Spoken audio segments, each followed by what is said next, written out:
Open your eyes.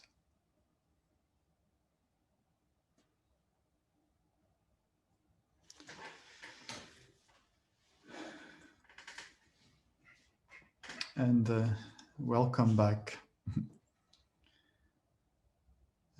It is a wonderful feeling what our heart can do to ourselves and everyone around.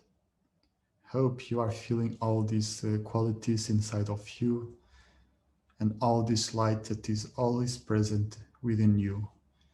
It is your true heart and is your true being, and they are always with you. You just need to unify with them, connect with them, and give them freedom to manifest. And no matter what, they will never let you alone, because that is your true nature, that is your true existence, and nothing can destroy that. However, although we have these powerful capacities, this wonderful ability to being in this state of uplifting and a high level state of consciousness, many times it is very, very difficult for us to reach that state, to reach freedom, to reach wisdom and realization, or to let them to manifest in our lives. Many times our life is blocked by a lot of limitations. Our freedom seems that doesn't exist. Sometimes we can even experience that our life is so difficult, and we can even feel like we are slaves, that like we are that the goal of our existence is to suffer, is to feel pain and suffering, and it is so difficult to overcome that. Sometimes it feels like every day is a fight for survival, a fight to overcome our difficulties. It's like a repetition. It's a day by day, and we keep repeating everything like a cycle, like a pattern. Although our state is very pure, very wise, and very free, I will say that is unconditional free. We experience all those limitations, all those repetitions. Day by day, things seem so difficult to change, to transform. Why is that happening to us? In the, I don't know exactly the stories, but in the ancient Greece, already more than 2000 years ago, they told many stories about this repetition of the same actions day by day that they lead to suffering. Of course, they were a little bit more dramatic than than we are, but you know the myth of I don't know exactly the names in English, but the myth I think is Prometeu. I don't know how to you say in English, but it was the god or one of the titans that was in chain, and every day an eagle will come to his body and will eat a piece of the liver, and the next day the liver will grow again so that the eagle will come again and eat the liver.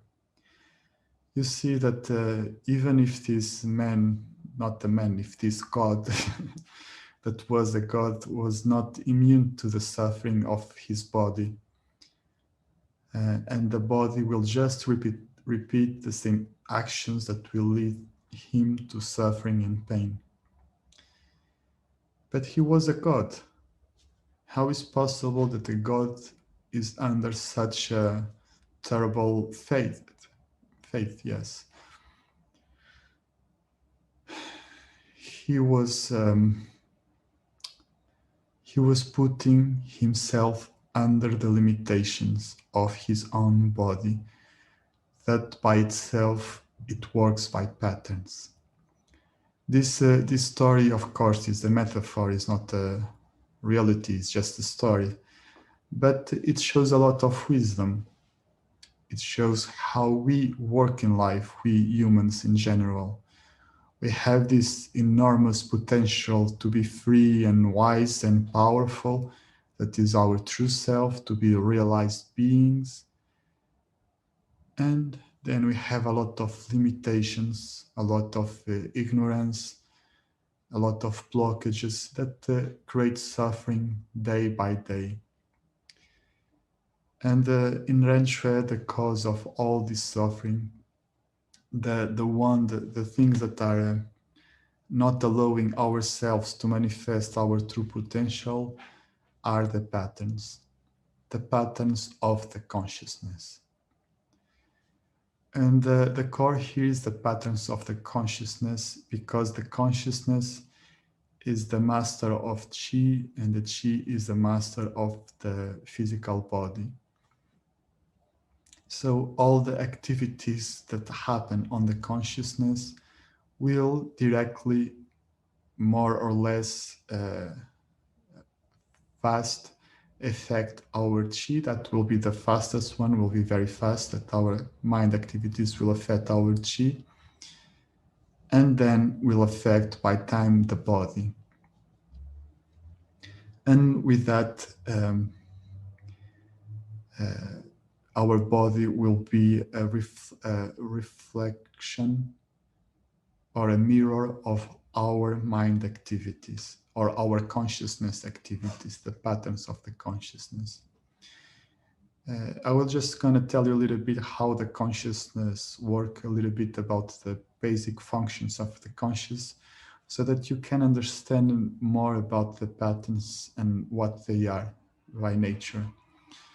So the conscious has some basic activity, some basic functions.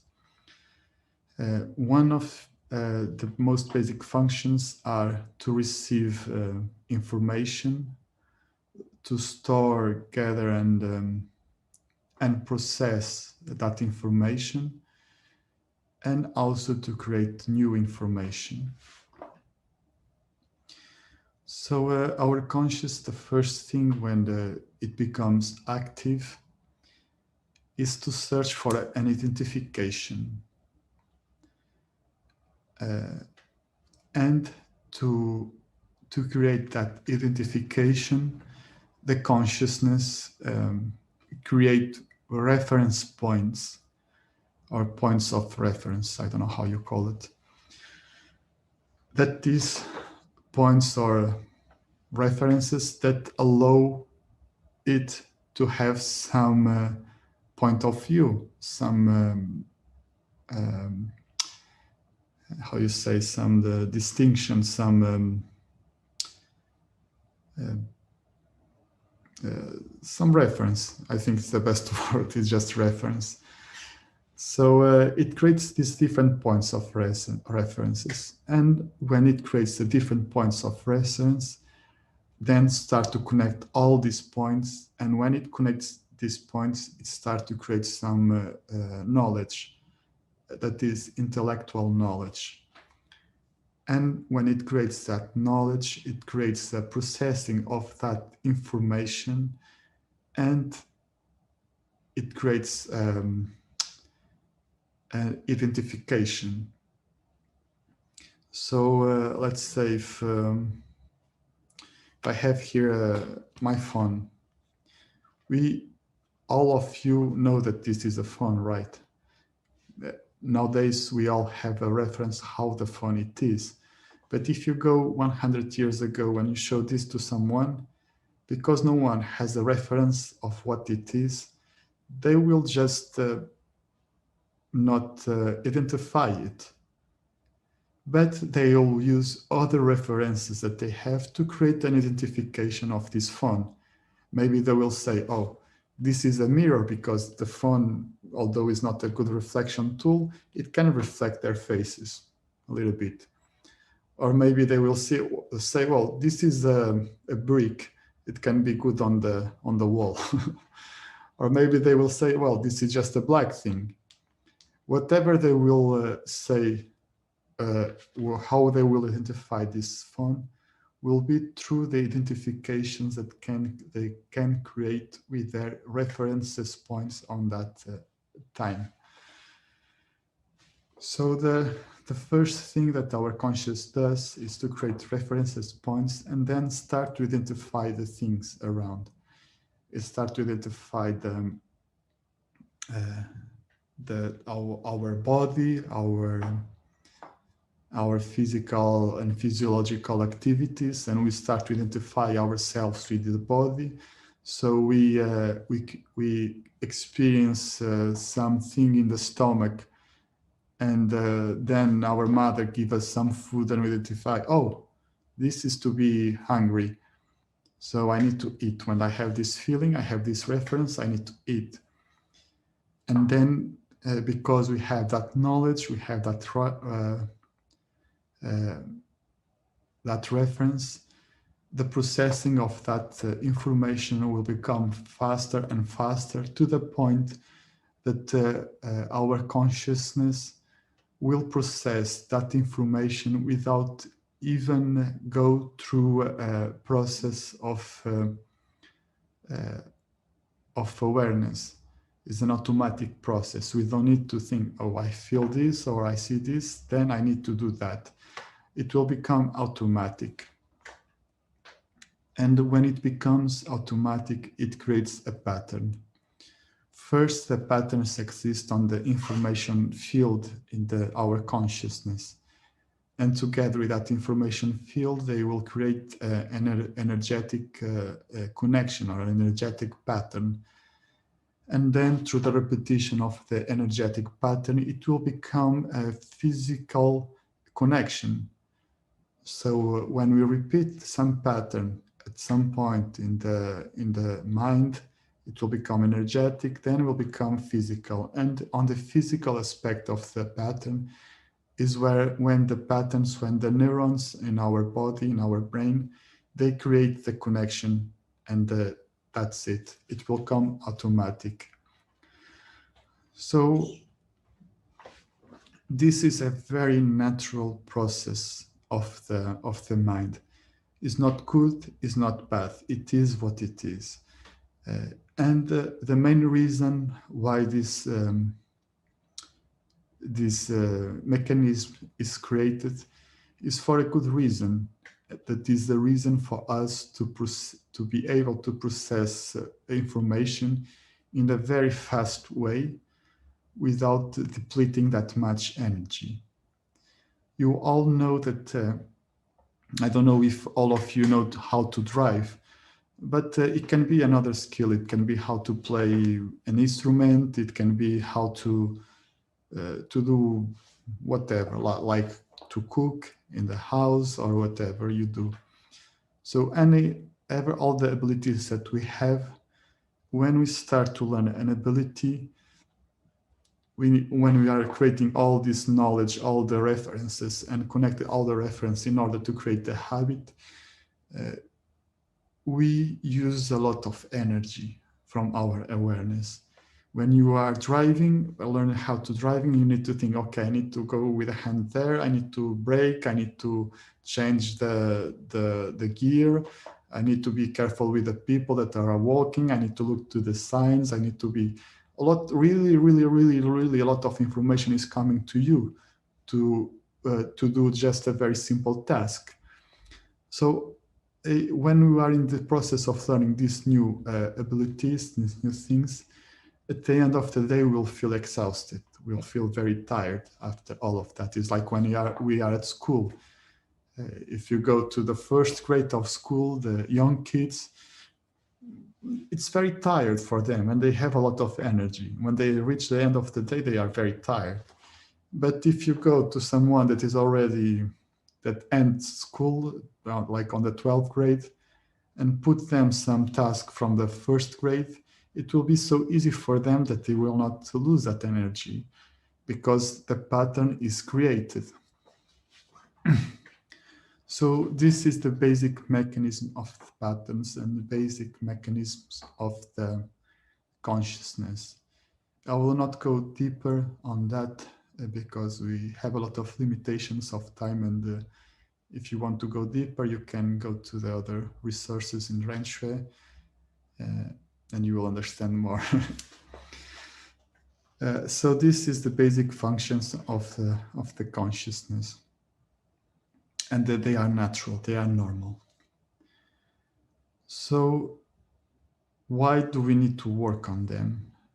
Why it became such a important focus on Yuan Tze, or probably the most important focus on the Yuan Tze, is because many of our patterns have a lot of flaws, have a lot of limitations, and with those flaws and those limitations, they bring also limitations to our life, and bring also those flaws. And because of them, they don't allow us to manifest our true potential. They don't allow us to follow the uplifting, positive laws of our life. And because of that, we experience pain and suffering. Sometimes we have really very simple things, but they really can affect our lives. I can give you just a very small example. We all know, look to the sun, and we see the sun rising up and the sun going down. That, for thousands of years, that was the pattern of the mind of the people. The sun was rotating around the earth. The earth was the center of the universe for them. And then they discover that is not the sun that is rising up and going down, is the rotation of the earth, of the planet. And we all have that knowledge. But how many of you really know that? How many of you really experience that? When I talk about this knowing, is the knowing of having the total understanding of a reality or some event. How many of you in the morning look to the sky and say, oh, the earth is rotating? And when the fall comes down, you say, oh, the earth is rotating on this direction. How many of you experience the rotation of the planet instead of the going up of the sun and going down? This is such a very simple example. It's such a very simple thing, and you might say, okay, rotating the earth, that will really not affect my life. But this is just an example to understand how the mechanisms of our mind work and how many limitations we put to ourselves. Because we can say, okay, this is very simple. It's not a problem. Doesn't matter if it's the sun rising up or if it's the planet rotating. The cycle will be always the same. But look at yourself.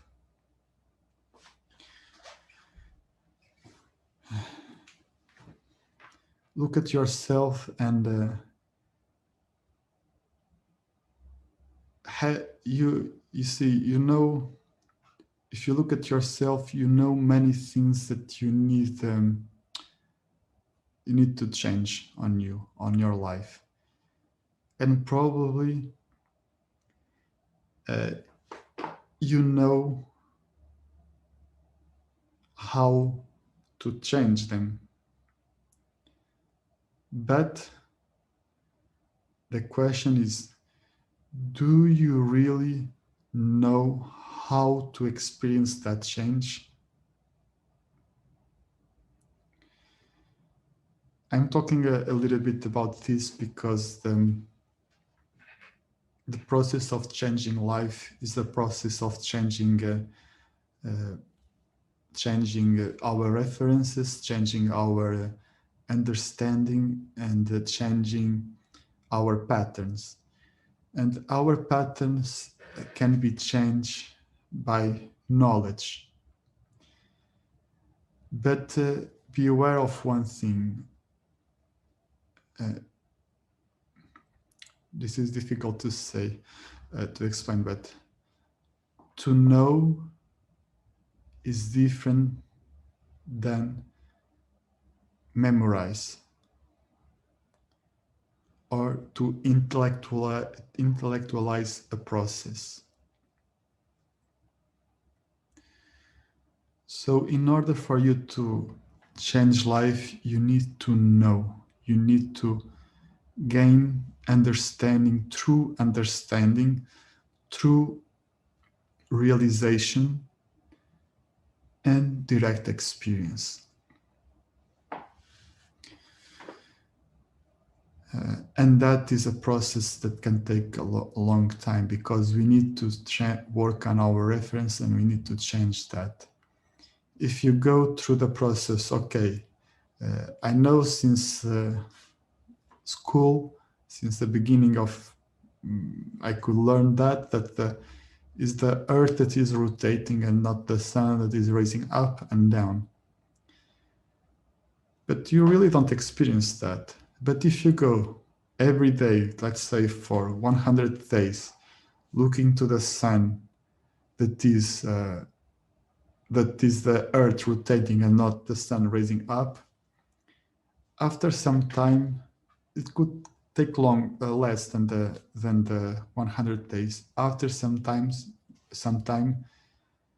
you're gonna realize that and you're gonna experience that. Once you experience that, you'll have the realization of that, and that will start to create the foundation for you to have wisdom. And the wisdom is that ability to have true understanding and clarity of what life is, or at least the closest possible. That goes through understanding and direct experience. So why I'm talking about all of this? Because working on the patterns is really, really, really important, and because to work on the patterns, you will need more than just intellectual knowledge. You need to use some special resources to have the true understanding and transformation and knowing, to have the direct experience. The patterns of the consciousness, they work in the background. If you want to, let's say, to compare with other terms that we use in the modern psychology, you'll say that what we use as pattern of the consciousness in Yuan Tze is what the modern psychology says as like the subconscious or the unconscious mind. And why they use that term? Because we are not aware of them. So in order to become aware of them, we need to make them evident. How do we use them? How can we make them evident in Yuan Tze? Yuan Tze uses a very clear and a very direct way to make this assessment, to make this judgment. And is simple. Everything that takes you out from a calm, relaxed and natural state, and the state where you can experience the 5 heart qualities and also others, or the true heart, everything that takes you from that state can be said that is a manifestation of a flow pattern of your consciousness. So this is what we use as reference in Ren Shui. You look at yourself and you say, okay, you are doing your day and you say, okay, I'm very calm and relaxed, and suddenly something happened and you lose that state. On that point, you need to make whatever is taking you out from that state evident. You need to bring light to that process. And you need to go inward. I know that it's very easy to blame someone or something for what we experience. It is the fastest and easy way to hide from our patterns. If someone can disturb us, it's because inside of us there is something that can be disturbed by them.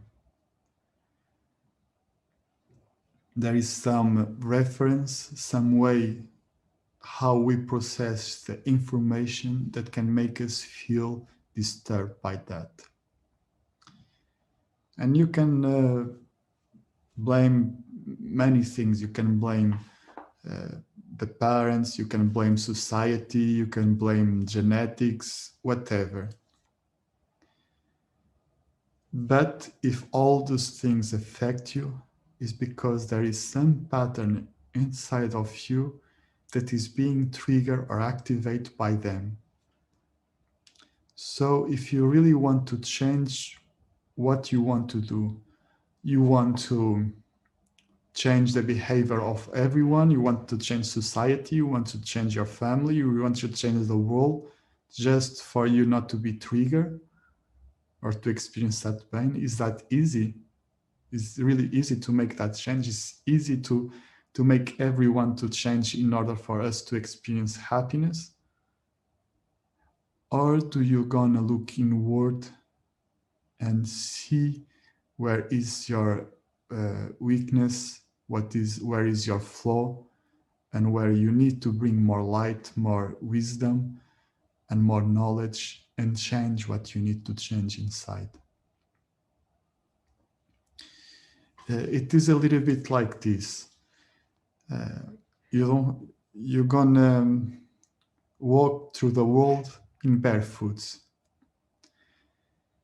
And you get out inside of the house. It's very easy to walk in barefoot. Nowadays, the houses have good pavement, they have carpets and all those things, so it's very comfortable to walk in barefoot. But then you go to the street, and there will be cold, there will be pointing rocks, there will be glass on the floor, there will be wet, there will be whatever, very hot, like burning things on the floor. And you're gonna walk outside and you're gonna feel all that. Because you are feeling all that, you feel the pain and the suffering of those things causing to you. So what you're gonna do?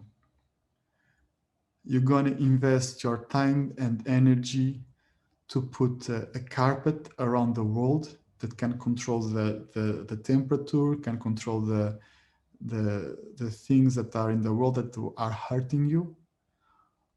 Or is more simple that you just buy your shoes and walk through those things?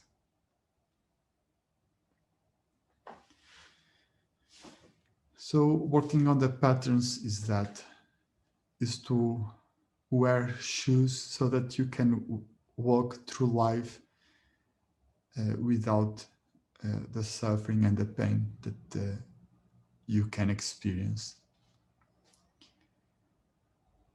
There are many patterns. There are probably thousands or millions or even more patterns.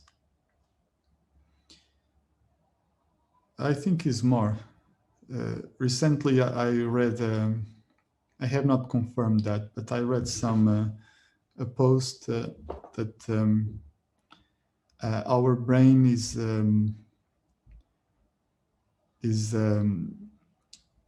is making, I don't know how many, but was more than 1 billion of activities per second. You see, in 1 second is processing more than 1 billion dots or reference of information in just 1 second. Can you imagine how many patterns you have inside of you? How many connections there are inside? So the truth is that there are many, many, many patterns. And nowadays, science is also using a lot of knowledge, and it's great what they are doing. Some neurosciences, neuroplasticity, they study how the patterns work, how the patterns can be changed, and so on. But among all of those things, they still have flaws. Why I'm saying this? Because they are still operating on the level of the patterns. So in order for them to change the patterns, they'll use their own patterns. They'll use the consciousness mind to change their own patterns. Is a little bit like to ask to, let's say, to a bank robber to protect the bank that you want to rob. Of course, you will not do that. It really will just make it easier. So what is being done right now is that humanity is using some reference that they find more right in order to change the consciousness in what they think that is most positive to life. However, that has a lot of limitations. And why does that have limitations?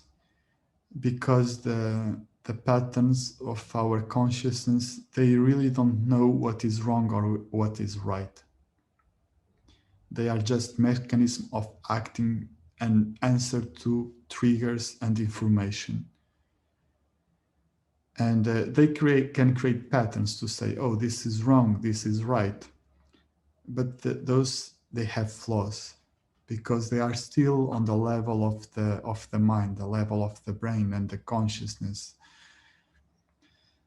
So it's like a little bit, we have seen these things. This is just a very simple example. The references that humans have of beauty. I don't know if you have ever seen those posts, but sometimes on internet they have the posts of the notions of beauty of the last century, and can change a lot. It's like sometimes they want people very, very, very thin. Sometimes they want people more meaty. Sometimes they want people with more muscles. Sometimes they want people with no muscles. So the reference of one thing that is beauty change really, really a lot from culture, from time, from whatever, from different groups, whatever. And that is just a reference. And people, because they have the reference of that is it has a limitations, they try to pursue beauty because they say beauty is good, so I want to pursue that. And they do all kind of things to try to reach that goal. We know how it is. We know how crazy people can become through beauty. Or if they have the reference, okay, being famous and having lots of money, it's a sign of happiness. So if they have this reference, they will do whatever they need to have all that money and fame. If they think people that have afraid from us is a sign of respect, They will do whatever they need to make fear on other people, and so on and so on.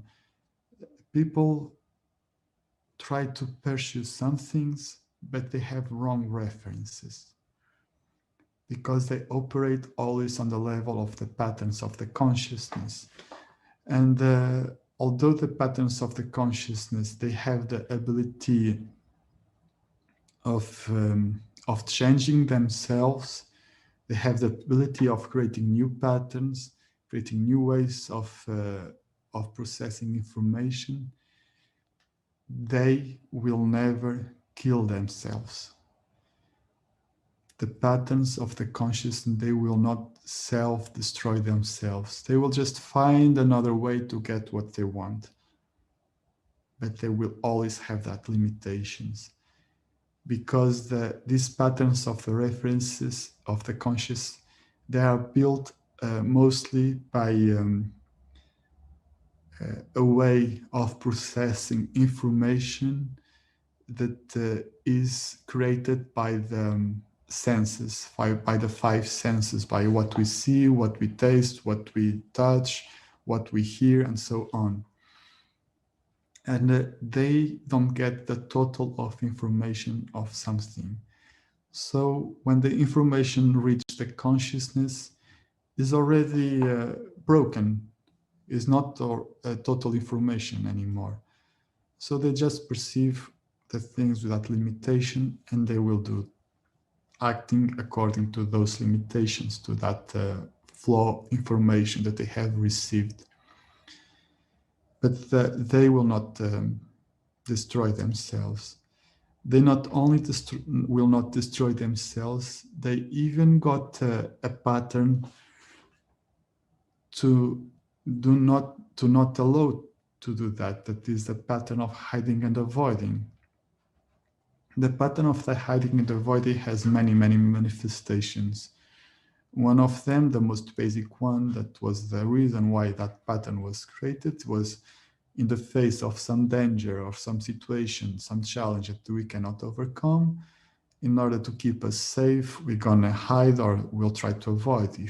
When the old times, we will have a lion in front of ourselves, we need to hide from the lion. We'll not just stand in front of the lion while the lion is attacking us. So that pattern came for a reason, to protect us. But and then it becomes automatic. So every time that we perceive some kind of danger, it will be activated and we'll hide what we want to hide, or what our conscious want to hide. So hiding to protect our life is okay, it's not a problem. But how about when we hide from ourselves, our own behaviors that are damaging ourselves and damaging other people, because we don't want to be wrong, or because we don't want to feel inferior to other people, or because sometimes it's that, okay, if I need to change myself, it's because something wrong with me. So if something wrong with me, I should be someone that is really bad, or someone that is very inferior to the others. So I'll hide all those imperfections so that no one make me to change. And if I don't change, it's because I'm okay. This is a way how the hiding and avoiding can work on you. So it's like, okay, I'm being, I don't know, this is just an example. I'm being greedy, or I'm being negative. I have seen some people that they were being so negative, they could not see that they were being negative. It was really so difficult, because I'm saying, okay, you are being negative about that. That is not reality. And they will say, how can you say that? That is the reality. I'm not being negative. I'm just being very objective towards reality. And that is not the truth. That was hiding and avoiding that doesn't allow themselves to see themselves. And if you cannot see yourself, you cannot change yourself. If you are not honest and humble towards yourself and towards your limitations, you cannot see yourself. And be aware that being humble doesn't mean to be inferior. It's just to be very clear about the things and the place where they are. We all have flaws and we all have a space to grow and to transform. That doesn't make us to be inferior or to be less than others. It is how it is. We are all in the same work. We need to do the same work. So the patterns is a very complex and a very complex network of crossing information, and they work together. So it's very, very difficult to just use the consciousness to change the consciousness, because the reference that you have in the consciousness, they were created by previous patterns. And what we have on the patterns has wrong or right, even if we have the most positive intentions, it has their own limitations. It's like this is a very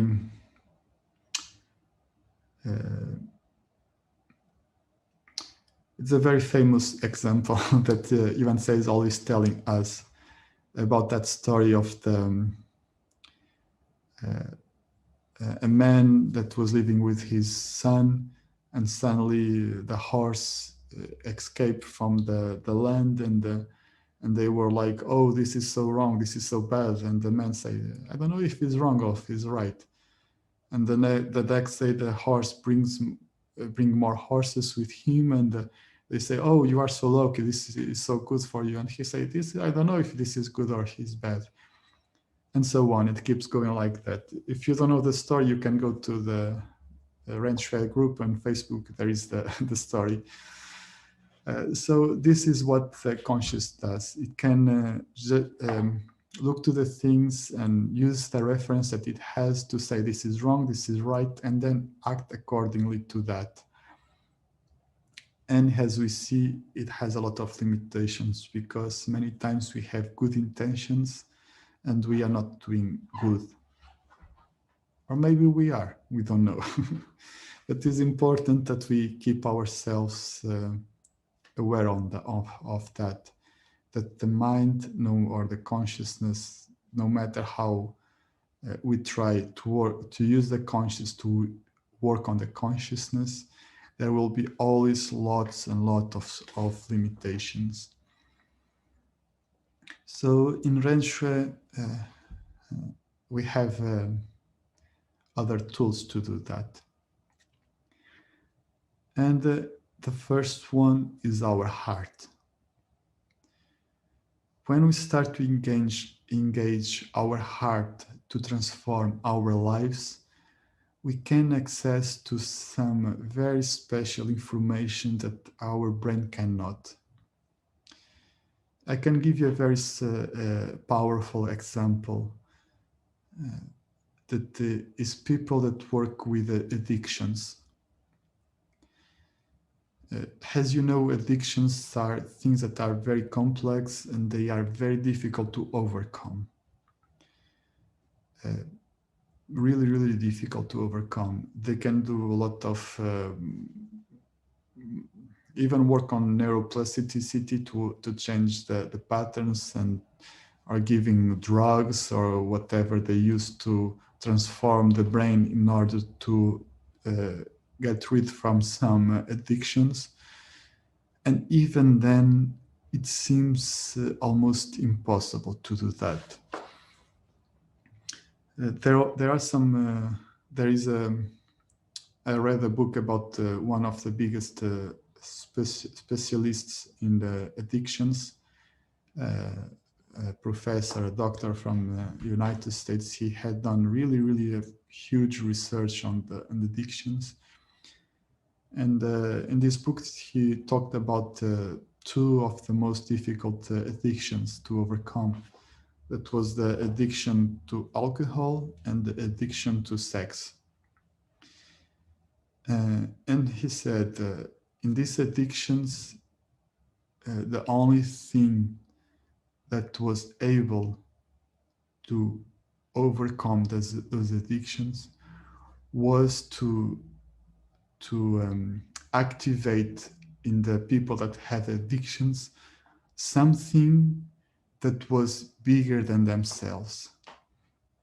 In many situations, it was the state of devotion to God or to some saint or to something. So they used those things, something that was able to activate them beyond their minds. That was the activation of their heart through the state of devotion, the state of love, the state of empathy, the state of dedication and service, whatever they use. He said that all the other things sooner or later will fail. If they try some behavioral therapy, it will not work. If they will try uh, drugs or like things for the brain, it will not work. They really need to activate that other state, the state of the heart. And in Ren Shui, we really know that also. So the first thing that we need to transform the patterns is to go inward, and the second is to engage ourselves in a higher state of heart. And I know that sometimes can be difficult to do that, but those states are part of our nature. So we can access to them. It is very possible. And how can we do that? The state of devotion is an amazing state. The state of trust that we talk, the state of openness, the state of love, the state of gratitude, the state of true respect. Of course, this is too short, but we need to engage all these qualities. Yesterday, Dory talked about the heart and how important the heart was to bring more clarity to life, to change the patterns and so on. So the heart really needs to be engaged. And the second tool that we have, the second and the third tool, there are more tools, but another important tool is to engage our true self. And this is a little bit more abstract. However, in Ren Shui, we know that through our heart, we can activate our true self. And then by this connection and activation of our true self through the heart, clarity and wisdom will come. And on that moment, we'll experience realization. And after realization, we have the knowledge, the true knowledge. Because if the patterns are the cause of the patterns, so the reason why the patterns bring problems to our lives, is not by the patterns themselves, is not by the mechanism that create the patterns or the reason why the patterns exist. The patterns are not our enemy, don't think like that. Our true enemy is ignorance. The patterns were created by ignorance, by the lack of understanding and knowledge that we have on those times when we were trying to identify all those reference points, when we are trying to put everything together, we are not able to see all the picture. We are not able to see the totality of the information. So we have created patterns based on the ignorance or the lack of knowledge that we had on that moment. And then that pattern was activated, was created, and kept and was put on the background, leading our life, becoming the master, or all this chain of patterns, they were becoming the master of our lives. They were our false self, and they were controlling our life like that. So in Ren Shui, in order to free ourselves from all that limitations, we need to activate our true self. We need to go inward. We need to go to our heart. With the manifestation of our true heart, our true self will manifest, and our true self will bring us the realization that is a direct experience of something, and through that direct experience we gain knowledge. We know, oh, now I know what it is. It's not intellectual knowledge, it's direct experience, it's the true understanding. When we are able to do that, then the patterns can be changed, not by creating new patterns of what we think is right or wrong, but by creating patterns that come from the wisdom of your true self and the perception of the more complete reality or the more complete totality. Because one of the qualities of the true self, when it manifests in this full capacity, is the ability of wisdom and the ability of experience and see the totality, or the reality as it is, not the confusion between the fake and the real and unreal, like Yuan Tze talked yesterday, that limit perception that we have about something that is based on our ignorance, and though make the things not real, it has a lot of limitations. It's the total unreality of the things that bring us understanding, clarity, and wisdom. And through that, we can change the patterns. The patterns can be changed if you understand the mechanisms, like in neuroplasticity. You can change the patterns. You know that you can change the pattern by repetition of the new pattern. We cannot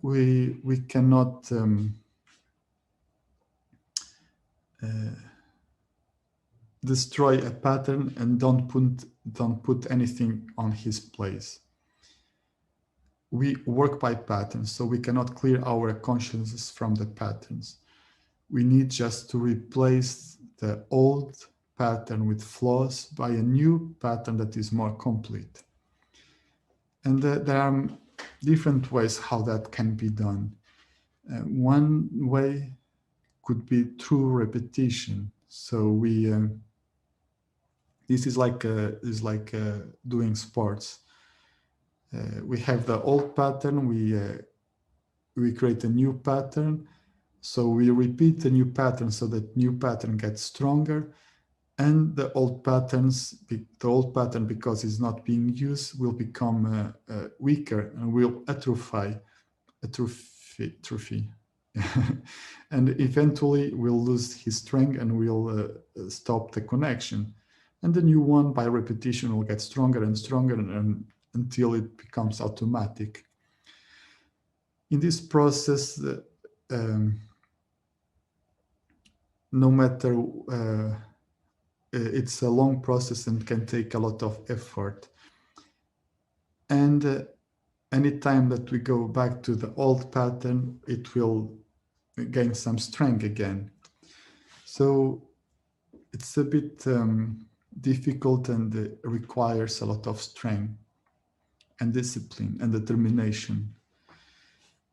Also because if we, for some moments, we lose our awareness, we, by our tendency, will connect with the old pattern and not the new one.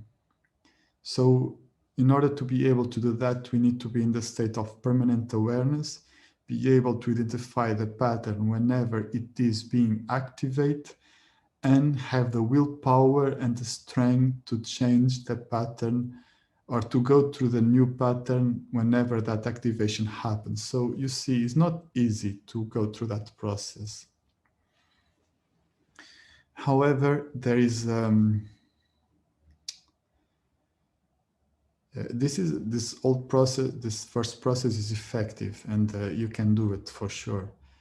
But there is a faster one and more effective one. I talk a little bit about that. That is the process of engaging yourself in a higher state of heart and use the heart to change the pattern. It needs to be very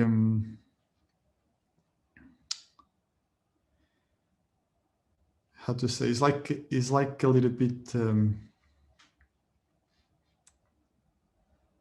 activating a special inner fire and inner joy that can go through all those things. The patterns, they were created in order for us to satisfy some needs, and could be the need for safety, could be the need for love, could be the need for whatever. Let's look just the example for the need for love.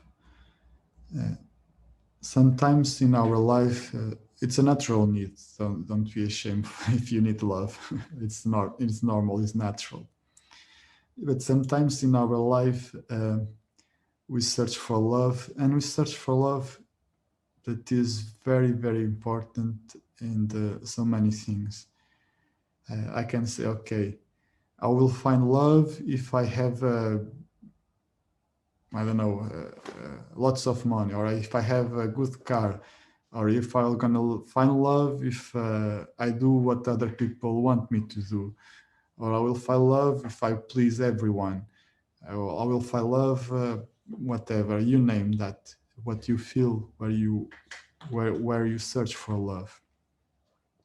And you are there, boom, boom, searching externally, going out. And in the process of searching for love, you forget yourself and you forget your inner love. You lose the connection with your heart, and you create patterns and patterns to go, mental patterns that tell you this is love, this is love, this is love. And you can change the patterns in a different ways. Maybe you start to do, okay, I will find love if I please everyone. Then you get to a reference, oh, if I please everyone, people will not love me. So maybe I need to become assertive. Then you start to become very assertive, and you find out that even then not everyone will love you. And many people that used to, they look like they love you, they are not with you anymore. So you say, oh, what is going on? And you forget yourself, and you go outside and boom, boom, boom, and nothing. So where it comes here, you just go inward and you connect with your heart. And inside of your heart, when you deeply connect of your heart, when you don't mind anymore of your mind, when you go inward in your heart and you say, okay, I want to find love, and your heart will give you that love. And then with that love, you will be able to change all the patterns of external searching for love. You're gonna engage your heart, and you'll know that love is within you. And you want to say the same about safety. Engage your heart, put trust there, and you'll feel safe everywhere. No matter what, you'll feel safe. Even if your body is in danger, you'll feel safe. Even if your finances are in danger, you'll feel safe. Engage your heart in everything you do, and you will not need to worry that much. That is the fastest way to change the patterns. Invoke your heart, your inner state, the state of plenitude, the state of the five shin, the state of uh, devotion, the state of self-sacrifice and service, not because of someone, but because that is the state of total surrender of your being. Then your patterns will start to lose the grip and the power. And you know why? Because your true self will manifest. And the true self is made of light. And darkness, ignorance, that is darkness, cannot have power when it's in presence of the light of the wisdom of the true self.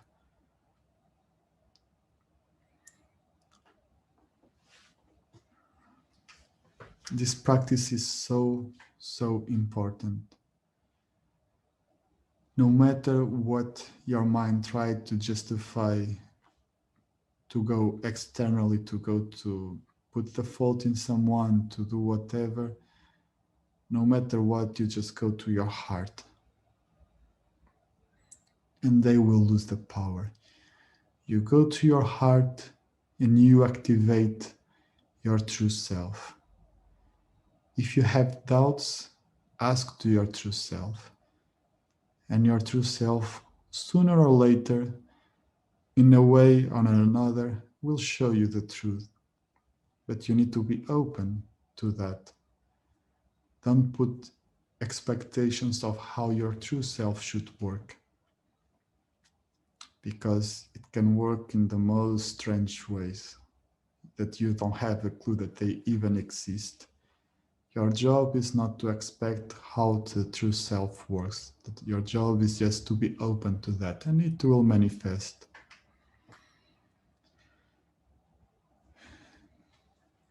Go inward. Use the questions if you need. Use awareness, total and presence awareness. And this is the most powerful one. Is what we call in the Ren Shui the state of Dredja. This ability of having this intrinsic awareness, this awareness that's permanent, present, and you are aware of the awareness. You can observe everything in a very objective way. It is truly the most powerful way to change the patterns, the most effective one.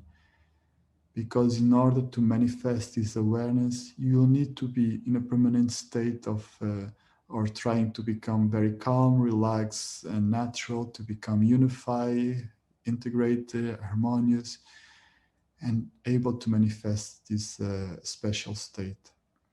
And you know why this method is so powerful to change the patterns? It is very simple. The patterns, they don't exist by themselves.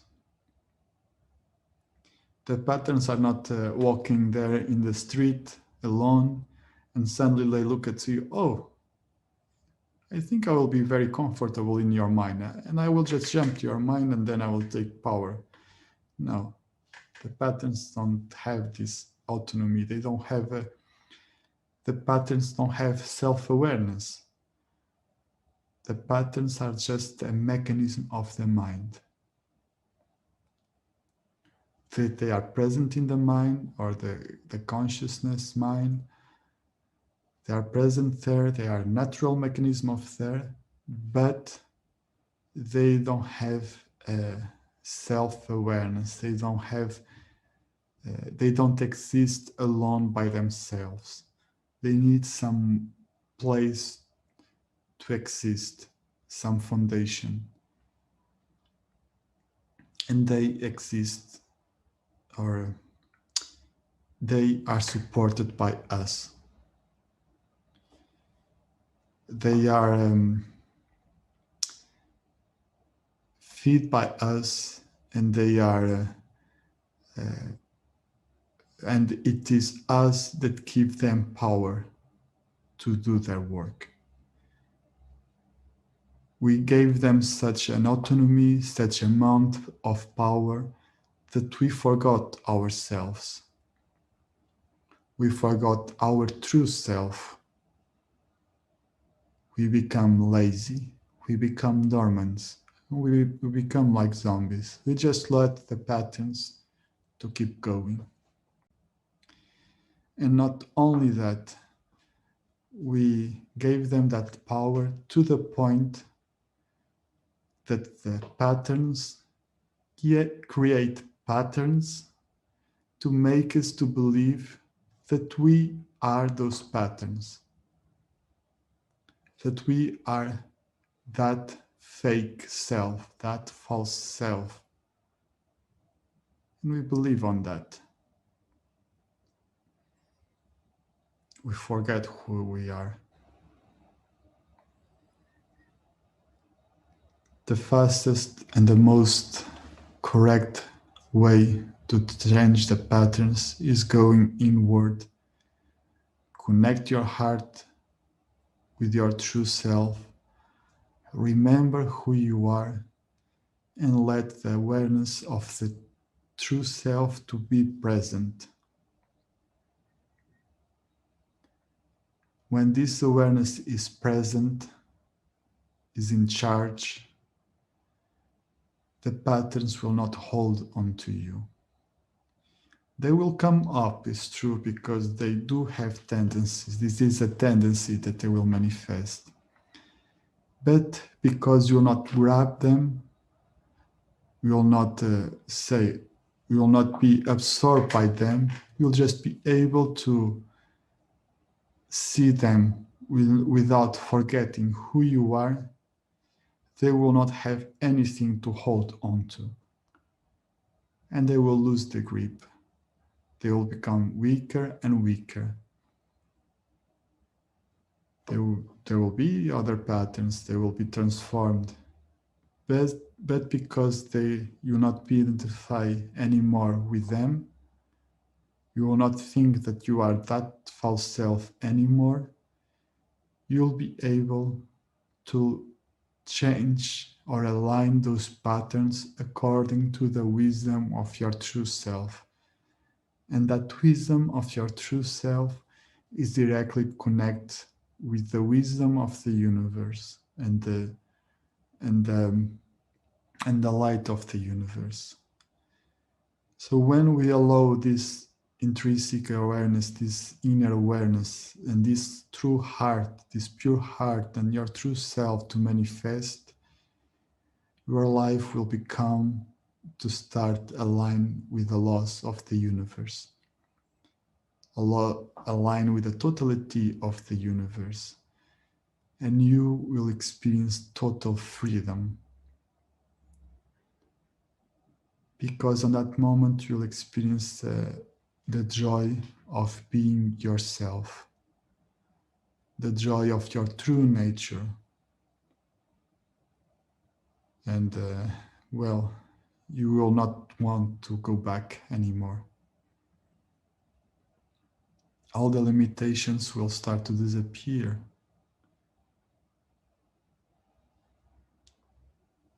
Then you will see the things more clear.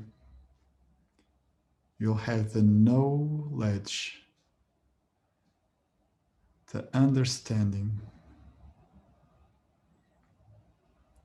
And in the face of true understanding, true knowledge, and true realization, the patterns don't have a chance.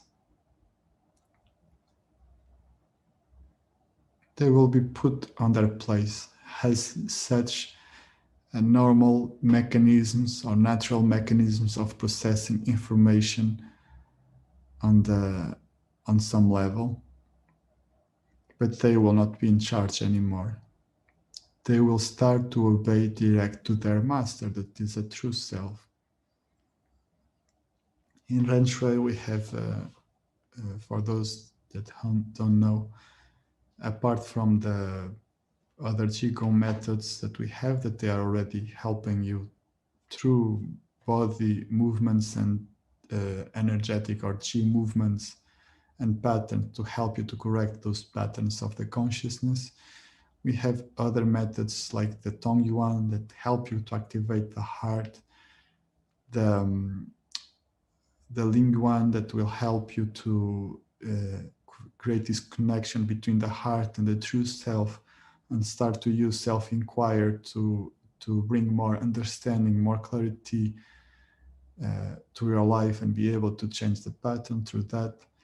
And then we have the last method, that is Ming Yuan, that is help you to activate this state of awareness, the state of Dread Sha, that will lead you to freedom and wisdom and realization. So this is a very short a presentation about the patterns, how the patterns work, and what are the mechanisms. It is studying the patterns, as you know, is the core element of the Ren Shui practice. And don't feel bad if you don't understand everything. Understanding patterns, or truly understanding patterns, is a process that takes a lot of time, and it can happen through the process of learning and apply, and gain more understanding and apply again, learning more, apply, gaining understanding.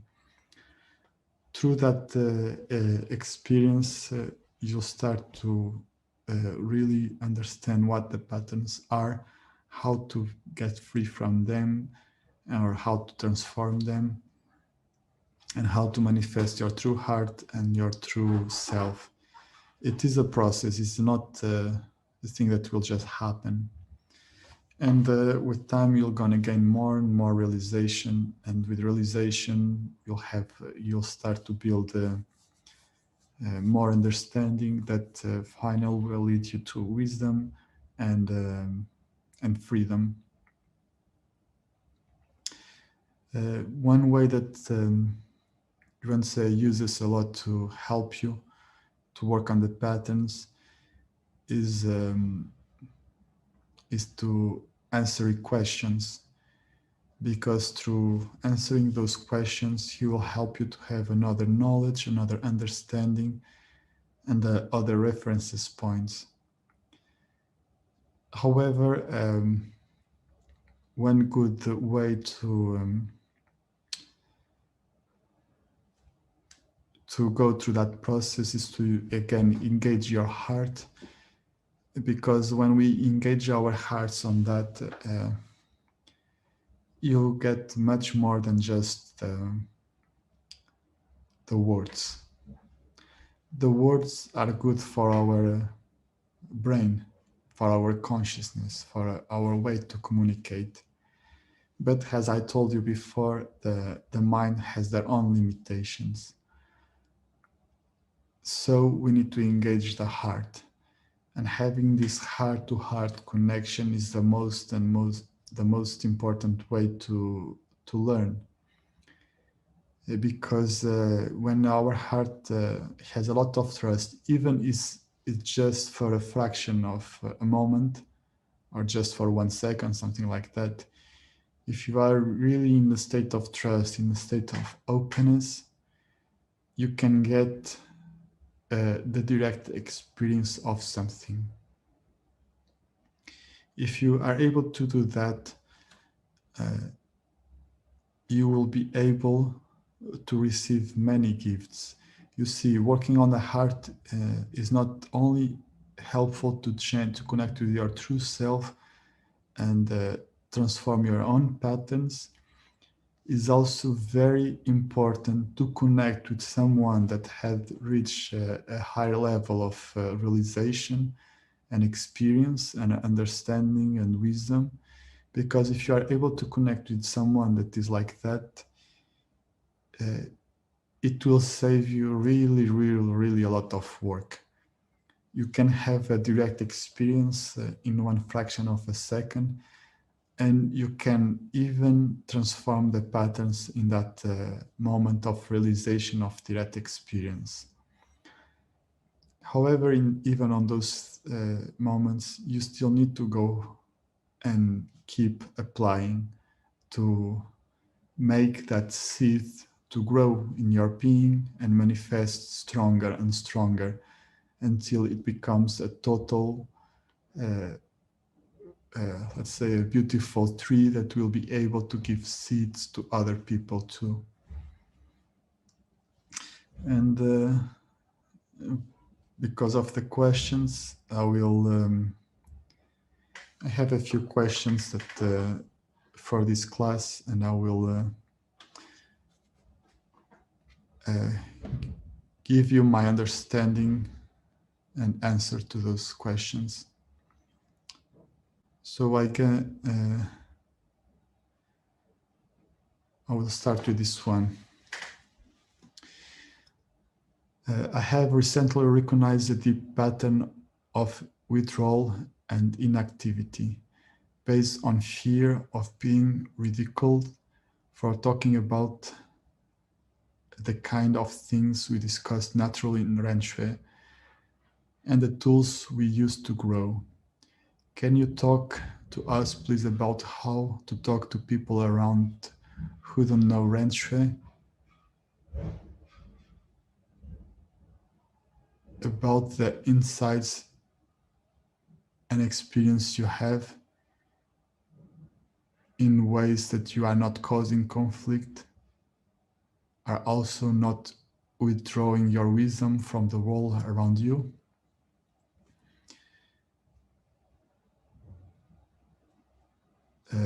It's really around transforming this pattern of withdrawal and inactivity. Thank you for the question. It is a very precious question, this one. Communication in between humans is always a complex activity. Because humans, although we can generate information, and the information that we send out can be very clear to us, the way how other people receive the information will be dictated by their own patterns, by the perception and knowledge that is generated by their own patterns. So it is how people receive some information. It will always depend on their level of understanding and their own patterns. When we go to some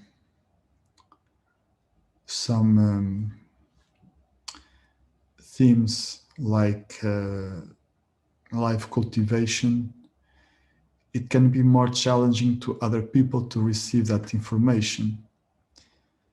And the reason can be so many reasons.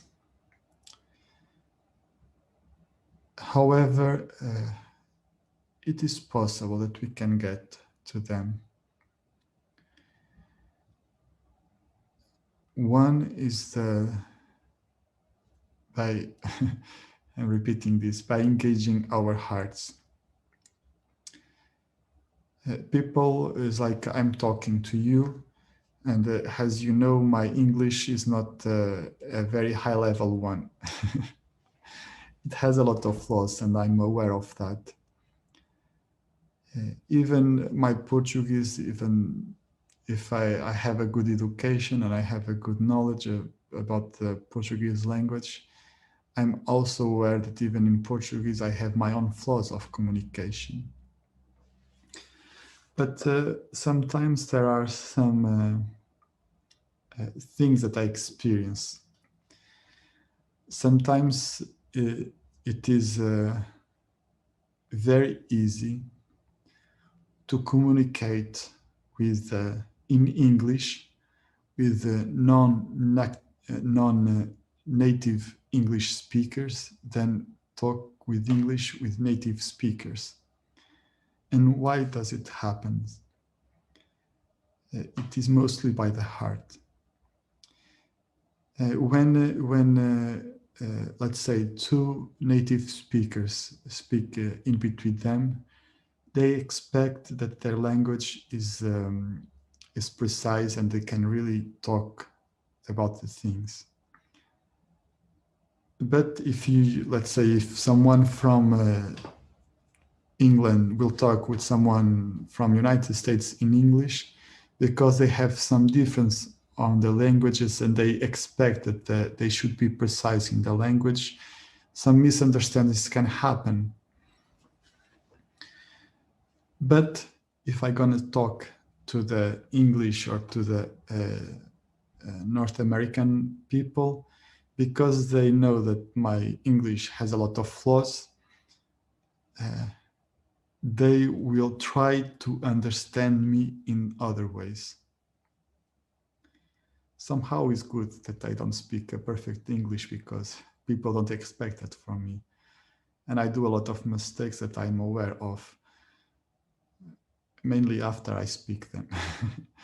But people try to understand me by other things. Because the normal conventional way of transmitting information is not the best one, humans open another way to communicate when they are willing to communicate. And that is the heart. I have experienced that with already quite a few number of people in some private sessions that I was trying to transmit something, but the words were not working. So I just kept myself in silence. And it was good because I knew that they were ready for that. And I was just in silence. And at the end, I asked them to tell me what they have experienced.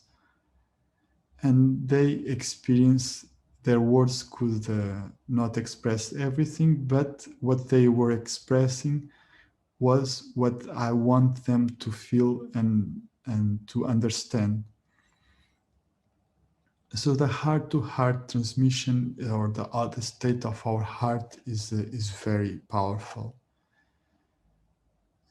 I have seen some situations of people that were very close in the heart, and they were even with some like pushing back,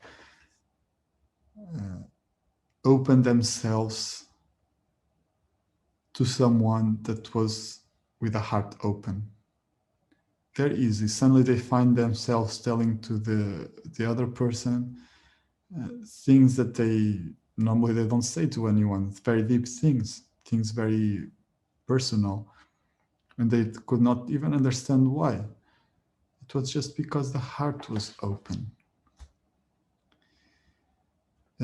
When I started to teach Qigong in Portugal, I was with a friend, a teacher, and he's an amazing man. A lot of knowledge, a lot of experience.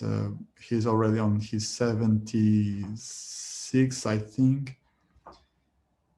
And he had a lot of, he had already some groups, and he was feeling really good with those groups, and a lot of familiarity with those groups, so he has a good relationship with them. And then I arrived, and he told me, Norberto, I don't know how you do it, but the things you say, some things that I say that he wanted to say to those people, he have never had the courage to say so because he felt that was very sensitive to those people. And he told me, you just come here, you say those things, and they really welcome those things. So why that was happening? It was, the only thing that I found is just because I was engaging a lot the heart. And people received that. Because I believed in myself and I believed in what I was teaching. I am also aware that sometimes some people are not ready for those kind of teachings, and that is okay. It's perfectly okay. Not all the people are ready to do life cultivation. Not all the people have done enough work in their life to be blessed with the opportunity to do life cultivation. It's part of their law of life. And with those people, we cannot do that much. We can throw them some seeds and they can remain there for a long, long time. And maybe one day they will work, but we cannot do that much. So one important step, or the most important step, is really to engage our heart. And when we engage our heart, we have the trust in what we teach and what we and in ourselves, and we have trust that that can be received by the others, and we have the openness to ourselves, openness to our teachings, and opening to the other people. And why I say this, because many times we do need to have this open to the other people so that we can communicate on their own language. This is a funny example, but it's like you go to a school and you are trying to teach maths in the very boring way that you say 2 plus 2 is 4, or 10 minus 8 is 2, and they will be, oh, okay, I'm almost sleeping here. But if you go to the school and you talk their own language, like, I don't know, like I have three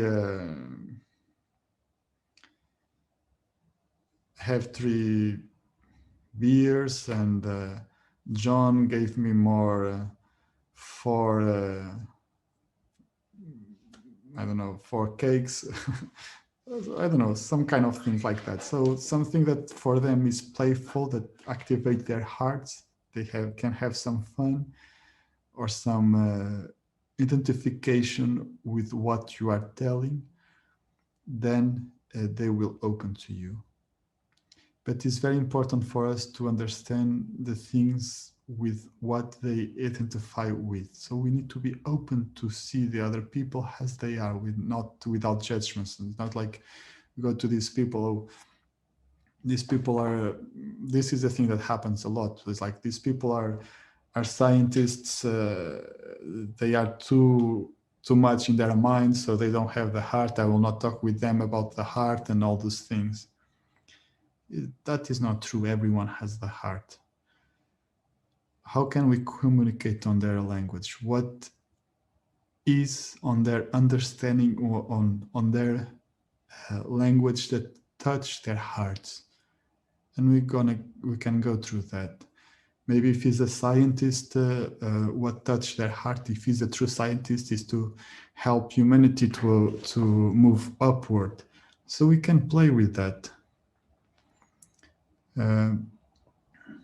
They don't need to understand all what we say, but everyone has a heart, and everyone has a way to communicate. And no matter what, all the people can be touched in the heart. If we open ourselves to understand the nature of the person that is in front of us, it's like if you go to a group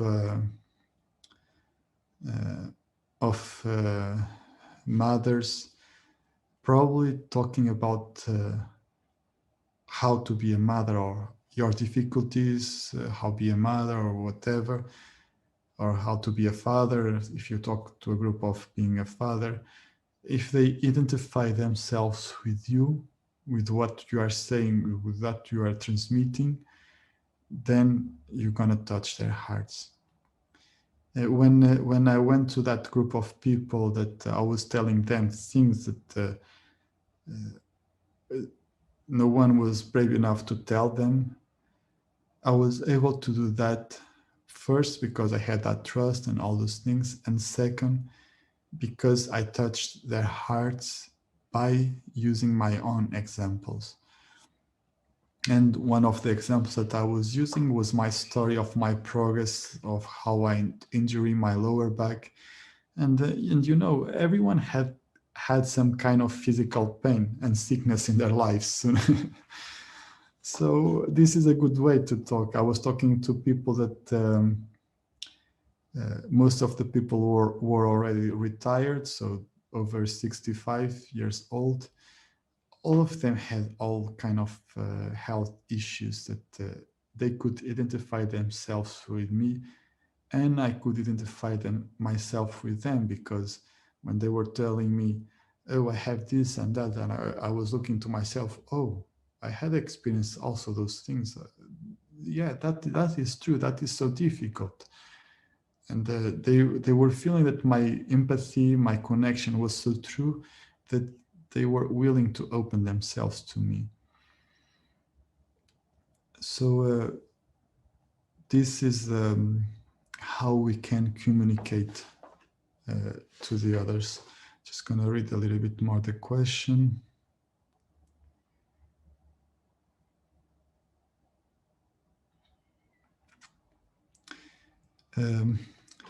Ren Shui, you say talking about Ren Shui to other people. Ren Shui for me is more than just a system, is more than just let's say a name or a brand or whatever. Ren Shui for me is the totality of the reality of the laws of life, of the universe and human beings, and how to develop ourselves to experience the full potential of us as true humans and as true beings, connect with the wisdom and the wisdom of the universe and follow all those laws. So for me, Ren Shui is much more than just a system. It's much more that goes beyond things that humans can identify with. So sometimes people can get they have their patterns and they can have a lot of references that block them to accept systems or structures. No matter what, if it is about to accomplish the mission of Ren Shui, that is uplift your life and help the others, or Sidu to Ren, the way how you express yourself, if it goes according to that mission, the words will be just secondary. Everyone talks about life. I've talked with so many people and gave them such important teachings about life without them even knowing that I was teaching them Ren Shui. And I don't want them to, or I haven't used that thing that I was teaching them Ren Shui and giving them such important teachings because they don't want to do another system. But at the end, they were doing the system without knowing that they were doing that. Because the most important is the mission of Ren Shui. It needs to go, at least this is what I feel, Ren Shui needs, it's much more than just the system. It's the manifestation of the wisdom of the universe, and we need to follow that wisdom. And we can use the names when people are fit to receive the names, and the system like a structure, an organization, but we can also give them other kinds of teachings that can be very valuable for them on that moment without them even know that they are receiving that. When I was a kid, I used to sit for a long time with my grandfather, that he was with some age, and my grandfather did have some wisdom, and I used to have a lot of fun to sit with my grandfather and other friends that he had with some age already, and they were just talking about life. But was not that, was talking about questions of life, normal questions of life. And that is a thing that is natural, is communication that all the humans have. All the humans have questions about life. And Ren Shui is a system that bring people to answer, to help people to answer those questions. Is a system that will help people to find themselves. And if people are ready for the words, amazing. If they are ready for learn the system, even better. If they are not, it's okay. We just open to them and we give them our love. We talk with their languages, with the language that they can understand, and we give them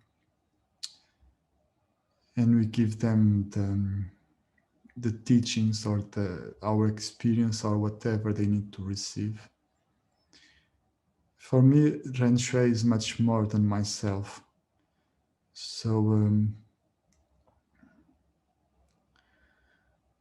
serving the mission of Ren Shui should always be our guideline, should be always be our direction as teachers, and when we want to share that. It's not about trying to sell Ren Shui to them. It's not about trying to prove our point. It's about to uplift our lives and help the others to do the same. Even if they don't talk the same languages, the same language is also good. And there are plenty of opportunities for that. Not all the people that we're gonna cross in our life will be fit to learn Ren Shui, to follow Ren Shui and everything. But they're all fit to receive teachings, even if they don't know that they are receiving that. They are all fit to uplift their lives, and they are all fit to be part of the philosophy and direction and mission of Ren Shui, even if they don't know that. So this is my approach to how to talk and share the tools that we have to grow and to be always active on that.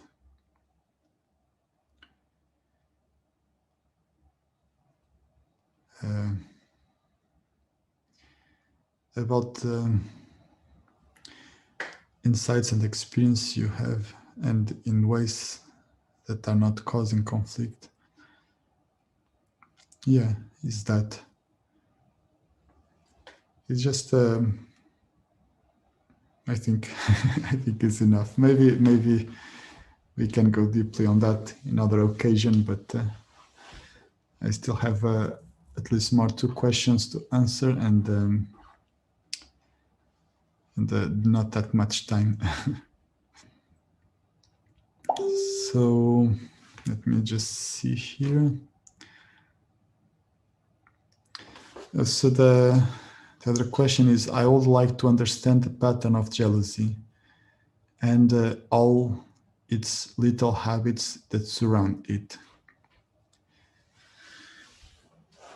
So jealousy is a complex pattern that is not how to say this is interconnect with so many things together, that come together. And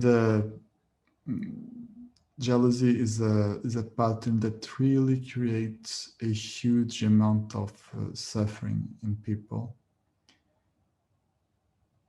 Of course, it all depends of how intense that pattern is, but the more intense the pattern is, the more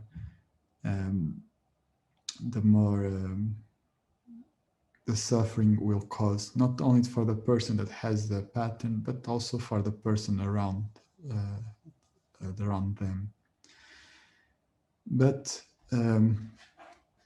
if we want to resume this pattern, also because we don't have that much time, so I'm gonna be very direct and try to keep the things a little bit simple, but I also will invite you to explore a little bit more this. Jealousy has a lot to do with two main things. One, well, there are more than two, but there are some points that we need to look at. One is the sense of insecurity about ourselves and the need of using the external world as a way to value ourselves and to experience happiness in ourselves. And the other is the lack of self-esteem and the lack of self-love.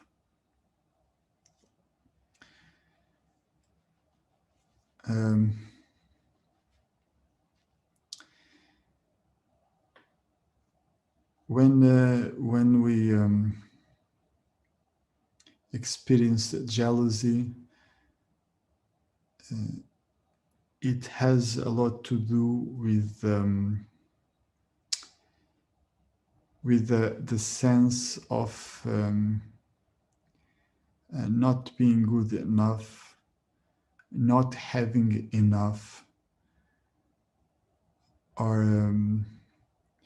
and when I say don't have enough, it can be material goods, it can be love, it can be relationships.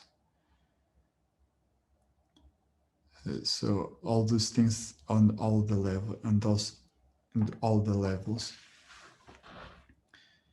So we need to look at those things. Where are you trying to satisfy those needs? If we try to satisfy our need for love in other people, and we become attached to that,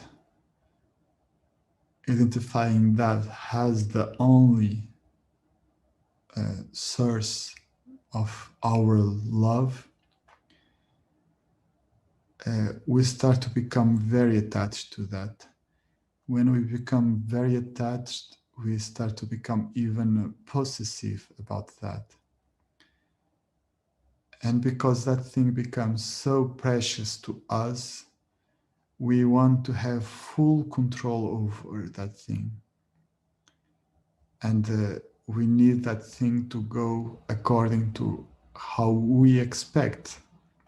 And I'm talking, I use the example of love from other person, but can be anything.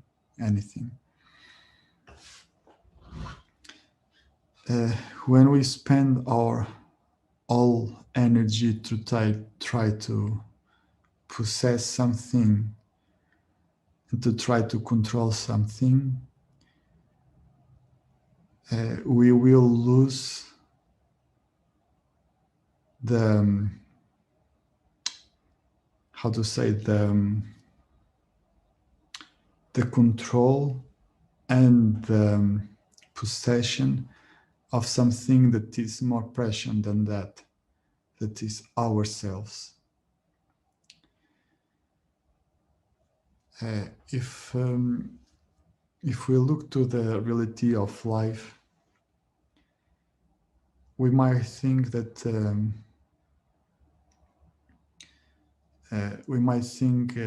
because we identify things in our life, we experience things in our life, and we have connections with some things in our life, it's very easy for us to start to think that we own the things that to cross to our life. Because they are part of our life, we think that we own them. So at some point we start to think that we own the material goods that we have. We start to think that we own relationships, and we own the people that are on those relationships. So because we feel that sense of owning all those things, we also experience the sense of the possibility to lose those things. And that feeling creates insecurity. When we start to experience that insecurity, we'll start to try to find ways to keep the control or to regain that safety. And we try to regain that safety over those things that we want by trying to control them, by trying to have this ownership, this grab all those things by ourselves. But let's look at the reality. If something belongs to you, it should remain with you no matter what. If something doesn't belong to you, the law of the universe will not allow for those things to remain with you forever. So if you look to your life, everything that you experience, the people, objects, everything, they come and go. They are not always with you. But there is someone that is always with you, that is yourself. So when you use the energy to control, to gain, to have what is not yours, you will not put enough energy to take care of what is yours, that is yourself. And because you are not able to nourish yourself with that love, that energy, that trust that you need, that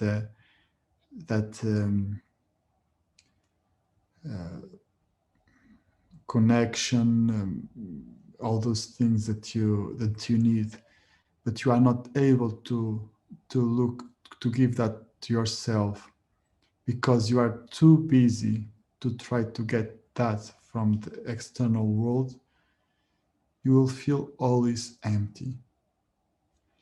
And at that emptiness will start to create all kind of confusion in your mind. And it will create a deep sense of pain. It will create pain and suffering. And you will look externally and you'll say, and you, how to say this, and you look like everyone is doing better than you. Or you look inferior, you look that you don't have what you need. And of course you don't have what you need because you forgot yourself. You're not giving that to yourself. but will never be those things that you don't give to yourself and you have the ability to give to yourself. You will not get that from the external world. You can have some, of course, you can receive love from someone at some given moment, but there is no law that makes that person to love you every day or every moment for the rest of your life. So if you are not able to give that to yourself, you'll never find that yourself. And you might think, oh, the other people are good on that and are good on that, and I'm not. You feel inferior. That is another sense of insecurity. You need to look deeper on that. Because the only thing that is making you inferior to the other people is your mind, is your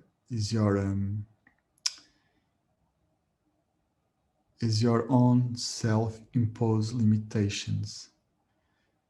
It's true that maybe you will not run faster than the faster guy in the world, or you will not lift so many weights like the strongest man in the world, or whatever. Maybe you are not the best in everything, it's true. But that doesn't mean that the value of your life is less than the value of their lives. And why? Because in your essence, you have a true heart and you have a true self. And that is a reality that is the same for everyone. No one is more or less than others.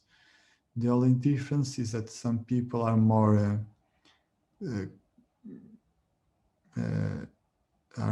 identified or controlled by their false self than others. And you might say, okay, you might look to me and you'll say, well, I have spent all my life, I don't know, maybe 60 years. I don't know if this is the case, but let's say I have spent my life 60 years doing this, and I have not reached that. And that person is so young and have already what I want to reach. This will be another pattern that is creating this pattern, the pattern of jealousies, that is the competitiveness or the comparison. And if you really want to suffer in life, you need to start to compare yourself with the others, and you will start to suffer a lot. You need to understand that all the humans are different and all the humans have different paths, but that doesn't make us less or more than the others. And if you see someone that is able to do something, you don't know what is behind that. You don't know the cause or if that is good or wrong. If you experience jealousy in your life, you need to look inward, to be honest with yourself, to acknowledge your own self-values, your own self-value that is infinite like the other humans. You need to nourish yourself with your love. You need to put all the energy that you use to compare yourself with the others, or you use to try to control others, or you use to try to own or to be possessive towards other people, or that you use to make the others to go according to your expectations. Whatever you use, all this energy that you put external world to get in the external world to satisfy your basic needs, you need to put that energy inward and acknowledge that you have already what you need to experience happiness and freedom, and that you can transform that you are not less than the others, that you have this self-responsibility of taking care of yourself, that nourish yourself with love and trust and all those things. If you are able to really manifest trust in your life, there will be no space for jealousy anymore. Because just trust, just only trust, the quality of trust will clean all that pattern of jealousy. The insecurity that you experience will disappear, and that pattern will not bother you anymore. Okay. I was looking to the time, and I think it's already time to go. So I have one more answer, but probably I will just write an email to answer that question because I don't have more time. So we are coming to the end of this class. It was a bit short, and the theme was very long. I invite you to keep exploring that, the patterns, the consciousness and the heart, and to go deeper on that. We still have some days on this retreat, and I'm sure that Yuan Tze will guide you to go deeper on that level and to help you to connect with your true self. So put your heart in the right place. Connect your heart with Yuan Tze and Melissa and myself and Dory and everyone in this chi field, because we are all working in the same direction. And by supporting each other, we're gonna go further. So the secret here is really to engage your heart in everything you do and be open to everything will come. And that's it. So thank you everyone to listen to me and to give me this opportunity. We're gonna just connect a little bit. You might close the eyes and just stay a little bit in your heart, connect with your heart, with the 5 qualities, with trust, openness, love, gratitude, and Gonjin. And send out the light of your heart, connecting with everyone, with all the uplifting information in this chi field, all the support, all the wisdom, all the love.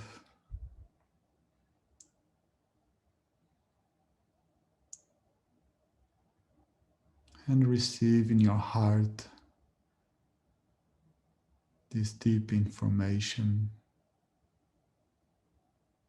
that can be very uplifting to you and helping you in your life, helping you to accomplish the mission of TRANSCEND, that is uplifting yourself and help the others.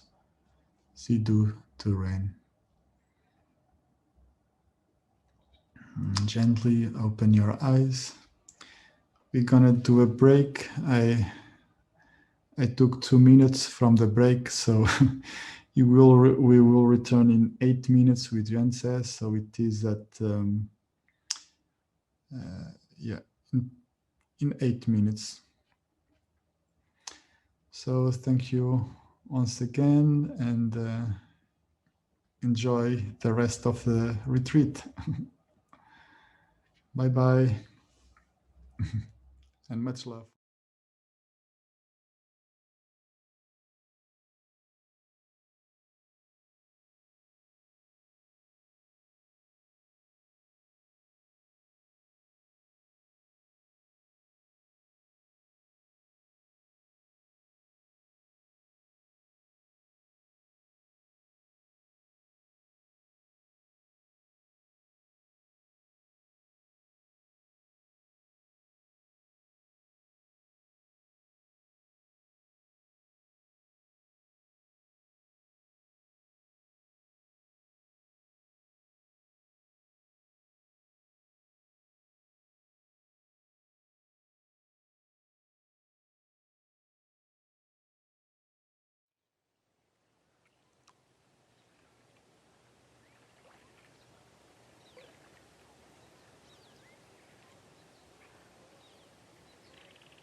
Hello everyone. Before Yuan Tze starts, I have a correction to make. It's about my translation of Yuan Tze's talk on the second day on the topic of the pandemic. And in that session, I said the pandemic is a gift to humanity from the universe. And Kim Knight made a quote and put that on our Facebook group, and someone had a very strong reaction to it, about the word gift. And so I went back to the recordings and checked to see exactly what Yuan Tze said, and actually there was a mistake on my part. He didn't say that, so sometimes it happens that way, and sometimes my mind just goes blank, and I have to kind of just rely on my vague memory to come up with the translation. So I apologize for that.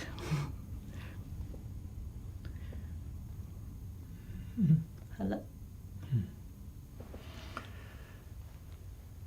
各位同学，大家好。Greetings, everyone. 在这个之前，文乐莎跟我说，他说他有一些东西要跟大家讲，一个更正。Yeah, I told Yuan Tze that I had a correction to make at the start of this session. 哦，那挺好。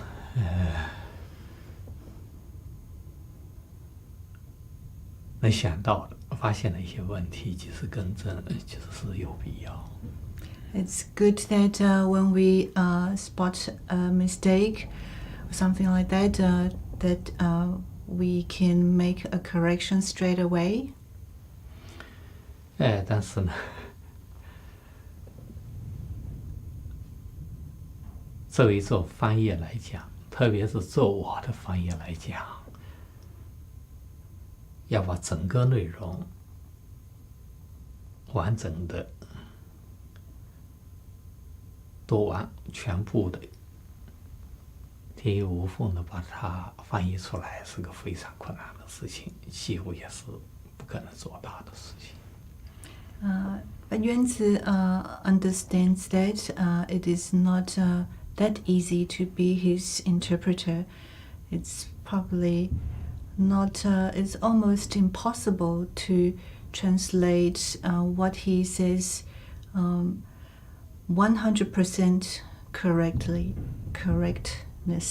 with 100% correctness, with all the details and with everything exactly what it, it's meant.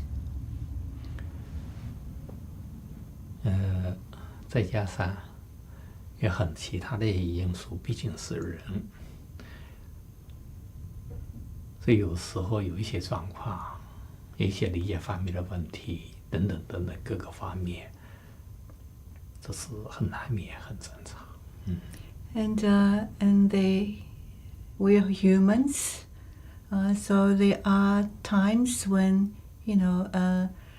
things or situations can of all sorts can come up, which can interfere with the process of interpreting. 其实能做到目前，达到这样的效果，其实我已经很感恩。So Yuan Tze is saying that he is feeling already very grateful for what I am able to do, the level at which I do it. 至于说刚才说那个新冠，通过新冠这个疫情这个事情，我们也算是人真正去认识它，利用这个危机，把它成为一个全面的，让我们面对自己、改变自己的一个很好的一个大的转机。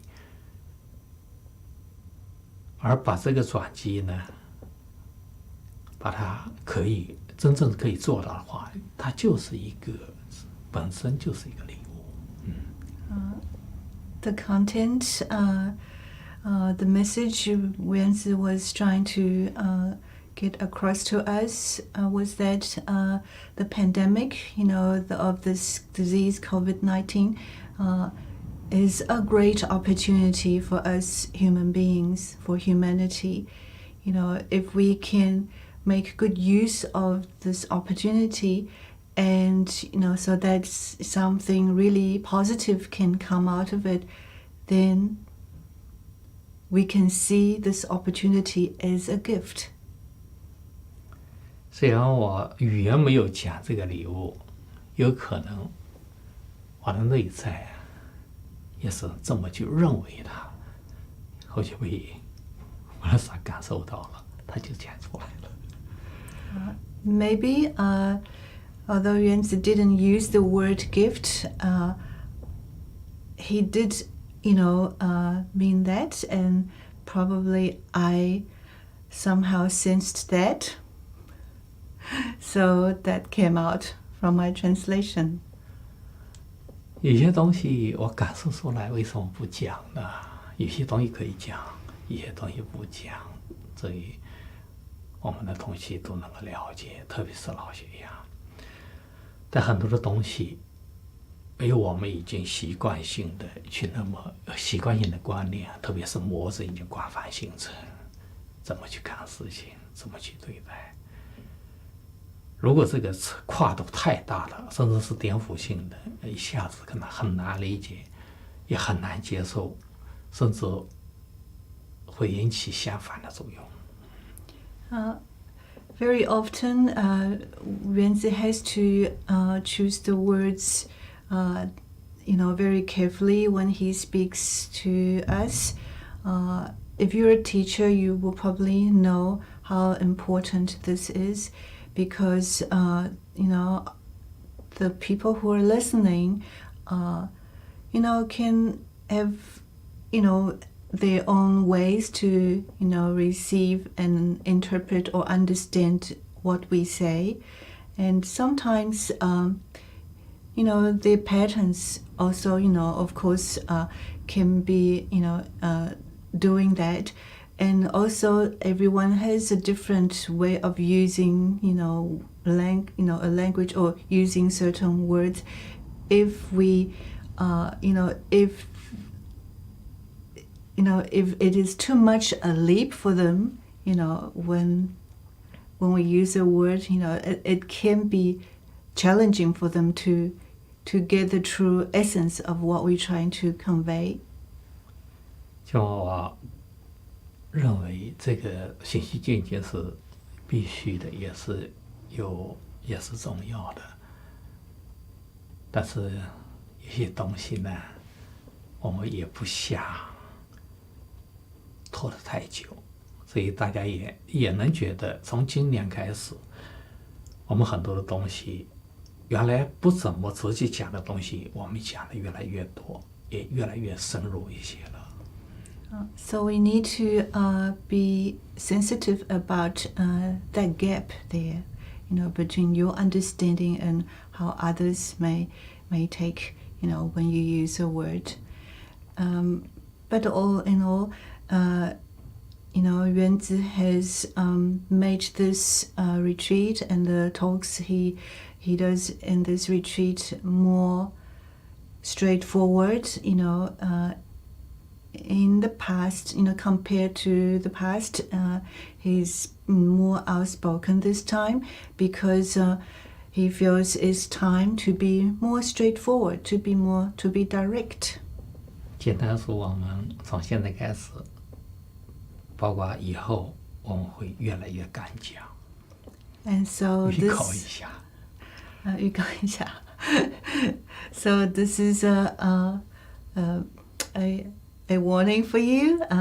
He will become more and more outspoken, more and more straightforward from here on. 所以在这个或许在将来的话，有可能我们的一些东西一下了解不了，甚至触动了我们的模式。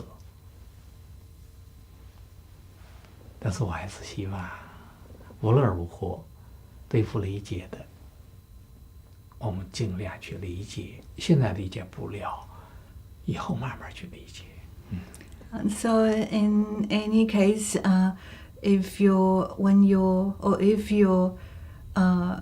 you listen to us and your patterns are triggered, we will say it's probably quite normal, and when that happens, maybe you should maybe it's good to stay open, and also just to to give yourself the space to allow things to develop. Maybe you don't really get it this time, but as given time, maybe when there's a process going there, and things will become clearer. 但是还是希望最终要么有这个意识，最好的这个觉察。无论我们听了什么，能不能接受，千万能不能理解，最好尽量不要生气，不要去动情绪。Also, Yuan Tze would like to encourage us to maintain 觉察, that awareness, self-awareness, observation. If anything we say does trigger something, off, and it is, you can catch it straight away, and also you can remind yourself to not get disturbed, especially not get upset or angry. 尽管关于礼物的这个说法，这种反应并不是我们现在正在进行当中的同学有这样的反应，只是有人把它做出来以后，我要解释。所以看到了，所以不管是我们的当下的同学，还是其他的方面，我还是希望，就是最好不要用伤害自己的方法来学习。So when this happens again, for example, my translation error has, triggered something. Yuan Tze is hoping really that you don't react to it in a way that you can harm yourself.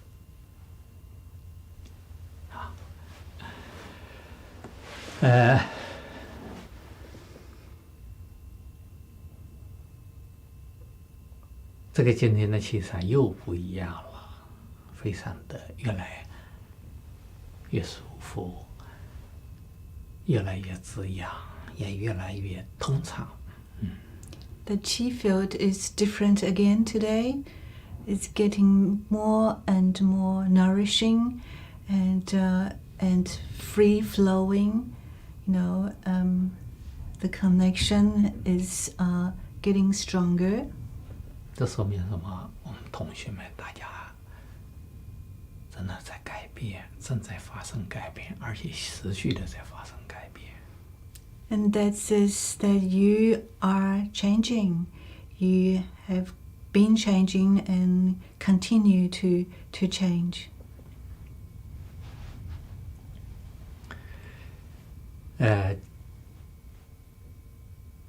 今天呢，咱们这个下半课呢，就准备把第一天当中大家我们收集的问题，看看能不能把它都结束。So in this second part of this session, Yuan Tze is planning to finish all the questions that we have received on the first day. 我们继续在你的状态当中，在你新的家里面，坐在家里面来进行。So let's continue with the questions. With you sitting at home, home is your heart. 第5条。Okay. So this question reads, I started experiencing a fear of heights about 30 years ago. I'm not often in a triggering situation, and it doesn't seem to happen in nature. So it's not been much of an issue in my life. But a few years ago, I started experiencing this fear of heights while driving over bridges and overpasses, and have been gripped with an intense fear. this has created a limitation in my life around driving.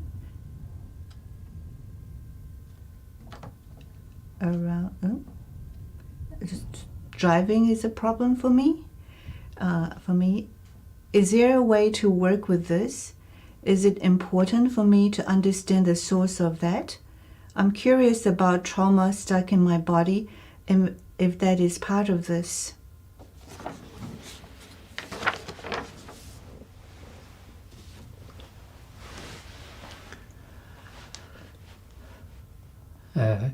恐高对于我们很多人来讲，它是一种病症，也是一种这种对于它的这种存在，我们其中有一些人正面临它的困扰，那更多的人也知道它是一个什么东西。The fear of height is normally regarded as a kind of issue or syndrome, and most people who have this issue know what it is or what it feels like. 恐高症呢，一般来讲，在目前来讲的话，主要有2种大的不同体现。And there are 2 main ways this fear can manifest. 一种就是那个我们很多人都知道的，就是在高处的时候，在特定的高度、特定的环境之下，产生出来的一种特殊的身体、心理、精神层面的一种症状、病症。One is the reaction to height when we are physically at a place that has a certain height to the person. So there can be reactions on the mental, emotional, and physical level, all showing showing reacting to this fear. 还有一种恐高呢，是纯属不是因为物理空间的高度而引发的，而是从心理的、精神层面的一种恐高。就是不用到高的地方就有高，是吗？不是？你听我说，怕自己处在太突出，处在高的位置，被人关注，这是这种处在高位的一种恐高，不愿意、害怕。你是说，比如说社会地位，不是真正物理的高度，是不是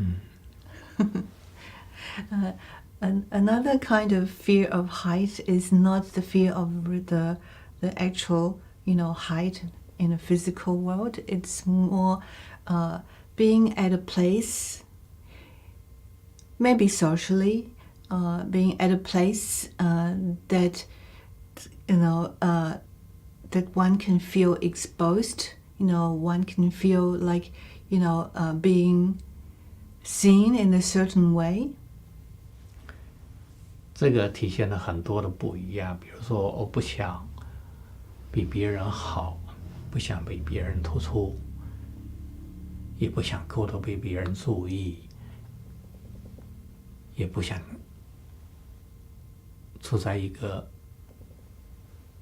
他自己认为的一个超越自己、超越别人的这个位置。So this is a fear that could come when we're in a situation where we are attracting a lot of attention, and we don't like that, or we are say at a level be above or different from others, like we are on our own in that sense, or we're at a place that is beyond others. We for example, we're doing better than others, but so everyone can see that, and the fear, from being that way, or being, exposed that way. 那什么原因造成了会有这么多的一些恐高的一些症状现象呢？其实原因非常的复杂。So what can be the cause of fear of height? It's a very complex thing to look at. So many factors can be at play. 打比方，也可能是就是单纯的遗传原因，也可能就是可能更多的是经历某种特殊的事情之后，特殊的事情之后所引起的和造成的。For example, there can be genetic factor there, or there can be experiential, having a certain, a particular experience, causing that fear. 也就是自己有经历一些事情，但还有很多什么也没有特殊的事情，没有经历特殊的事情，仅仅就是得到一些资讯，或者是看到、听到、知道一些资讯、特殊的事情以后所造成的，这是兴趣方面的影响。Sometimes we don't need to experience something ourselves. 你说这一世对不对？经历的事情，不要讲这一事，就讲这个事情就行。The fear can come from receiving the information about something, without having to experience it ourselves. For example, we read about something or we see something, and that, could be the cause of this fear. 当然也有可能是我们之前面的生命、前面的事当中带过来的，也有可能。It is even possible that the fear, the cause is actually in the past one of, or the time before this lifetime. From, for example, the previous lifetime. 无论是什么样的恐高呢，在目前来讲，似乎有一些方法，各种的方法或者综合起来，能帮助我们缓解，或者有一些人能够解决一些问题。但更多的恐高似乎好像还没有特定的有用的方法真正去解决它。And so people, of course, try to deal with this fear, and there are techniques you can use, but in the end, there is no one effective technique or method that is effective for everybody. So it's not that easy to overcome this fear. 我觉得无论是身体的、生理层面的，还是我们刚才提到的这些原因，还有没提到的原因，我觉得从人学的角度，从员工实践的角度上，也可能也是一条不错的解决问题的一个途径。So no matter which type of fear of height it is, Yuan Tze thinks that 员工 and 人学 and 员工 practice can provide a way to work on it.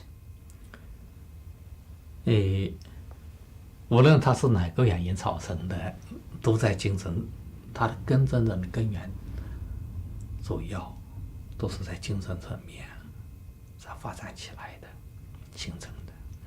Whatever the cause is, for a person who is trying to deal with this issue, it is most likely on the, the cause is most likely on the 精神 level. heart consciousness and Shen. 在我过去这几十年的在教学帮人的过程当中，包括一直到现在，陆陆续续都会有一些恐高的人，而有些人呢，还没有直接从精神层面上太多的着手，仅仅就是一些练功很基本的内容，他有一些人的恐高症状就消失掉了，就恢复正常了。In the past, Yuan Tze has helped a few people who had this problem, and they actually experienced improvement of the reaction or the fear with good proper qigong practice. 当然，真正比较严重的，通过练功还没解决的，那就需要通过，当然更多的人就需要从真正的根源层面来解决。这就是我们陆陆续续常常有人跟我们反映说，原来很恐高，多少年几十年非常恐高，飞机根本就不敢坐，这个坐飞机好像要了自己的命，完全快崩溃了。不知不觉当中，在人学的实践当中，员工的实践当中，突然他可以了，他不恐高了，坐飞机也没问题了。这种事情还是陆续有发生。But of course, some people still didn't manage to use qigong alone to clear the problem or to make a dramatic change, and so when that's the case, Yuan Tze would advise them to apply the whole Renxue system, to apply in a more comprehensive way, and in the past we have seen people who from the feedback we got from them, they have actually for example overcome the fear to travel on the airplane, by applying Renxue. We're talking about a lot of fear, that part of that is fear of height as well, and people reported very significant improvement in the experience of flying after applying Renxue for some time. 当然并不是我们前人学的世界，并不是单纯为了恐高，就是为了恐高而去实践人家，而是为了整个人生。恐高的问题有可能在过程当中，正常的情况下就应该自然的就会改变，甚至彻底消除，这是一个顺带的效果。Of course, we don't use Renxue to just deal with one particular issue. We use it to work on the whole life. But very often, when the whole life has changed, specific issues also start to show change along the way as well.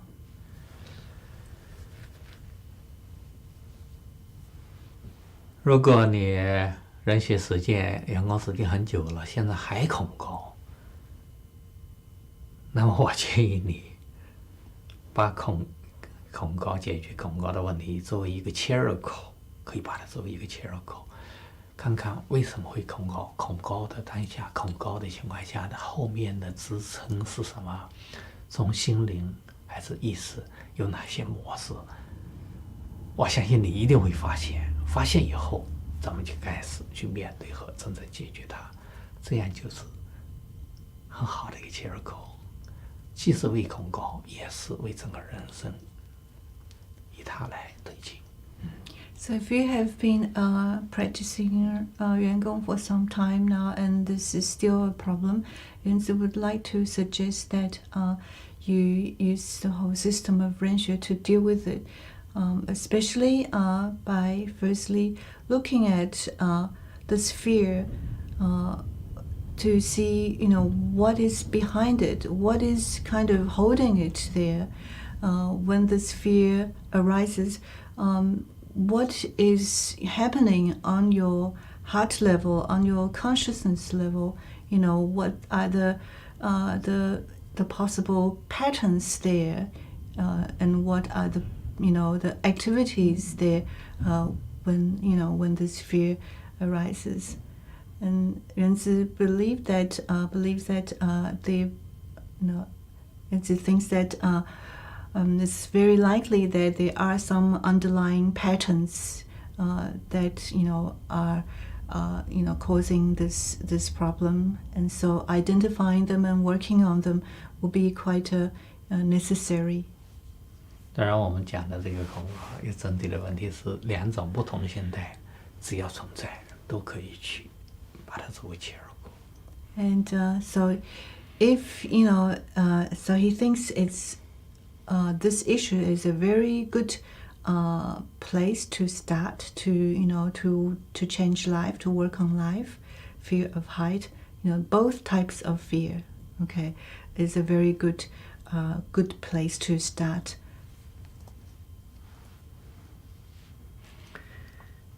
接下来第6。 And the next question: How to overcome and break through resistance to daily 员工 moving or still practice? Do I need willpower or something else?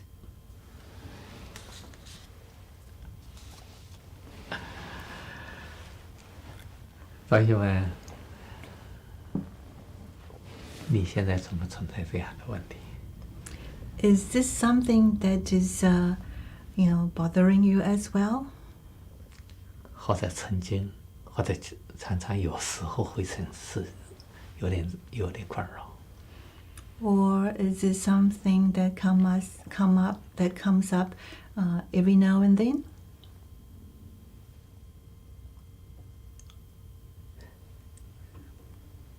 反正这个问题是我从小时候开始，有很长一段时间，是常常就是一个困扰的问题。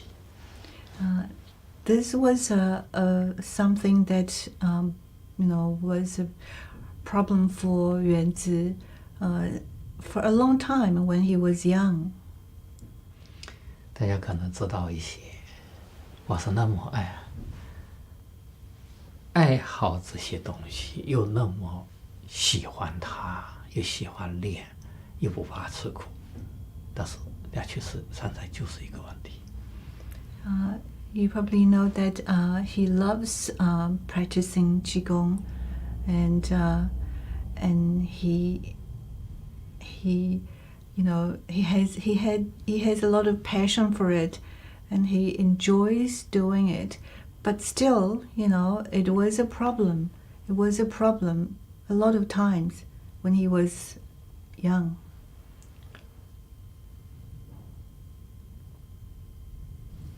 也就是说，不管你曾经，或者现在，或者以后，它是一个问题，那其实是蛮正常的。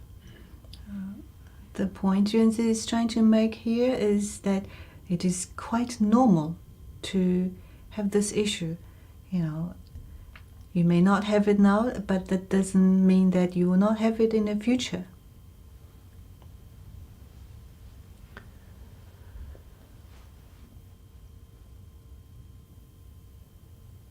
当然，如果有人从一开始，这些从来都不是问题，都在享受当中，从来也不是困扰，而且还是有很大的动力，那恭喜你，那可能这样的人并不多。 But of course, it's possible that you never had this problem. You're always so motivated to practice, so looking forward to your practice. If that's you, congratulations, because not so many people can be that, because that's not the experience most people have. 但是只要它是一个问题，或者是有可能成为一个问题，我们就要真正去正视这个问题。So if it is an issue for you, or it is sometimes what you experience, then then it is necessary to face it. 要真正解决这个问题，必须从根源上来进行，不然很难真正去解决它。And to deal with it, it's necessary to address the root causes, if we want to be successful. 当然，如果从具体的去应对的方法、具体的做法可以很多，但是有些问题是绕不过去的。There are many, ways on the practical level that you can use to tackle it, but there's some key areas that we cannot, give a miss. We cannot just bypass them. 如果真是一个问题，自己就要去面对它，让自己知道。首先，我这个练功是为了什么？到底是想达成什么？ For example, firstly, we need to ask ourselves, what is the purpose of Yuan Gong practice or Qigong practice? What am I trying to achieve with it? 它能不能帮我真正去达成、去实现？能不能什么？去达成。And we need to ask ourselves, is Yuan Gong really a useful tool for me to achieve what I want to achieve? Can it deliver, the job? 但要弄清这个问题，首先还要有一个前提，就是我们首先要弄清楚自己想要什么。And also, underlying all that, we need to know, we need to also gain clarity on what exactly what I want for my life. 这个问题看起来非常的简单，甚至我们每天都不要刻意去想，但它深层里面很多很多的，从意识里面、从心里面有很多很多想要的东西。Sometimes we don't necessarily need to, think very hard about that, because in our minds, or inside ourselves, we already have a lot of things that we want to achieve or we want for life. 但是透过这些，我每天想要这个、想要实现这个、想要那个的，我们真正的最重要的，还有这个想要那些东西的背后，最终想要的最核心的，你所需要的东西是什么？一定要去弄清。Because every day we know that there are things we need to do. The activities we need to to engage ourselves in, and we know what we want to do this or get that done. But beyond all that, or underlying all that, we need to look at what exactly we're trying to achieve through doing all these things we do every day. 无论是谁，你有多么庞大具体的想要实现的目标，但真正我们想要的，我们以前说过，无论是谁，无论多么美好的伟大的目标，都离不开那么几个。So of all the things we do, so many things we do in life. We have also all kinds of goals, we want to achieve. But Yuan Tze would say, deep down, they were all driven by just a few things.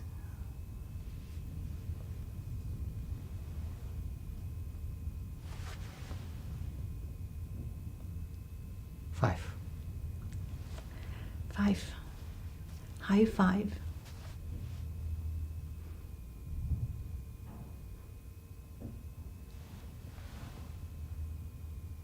第一个健康， Health.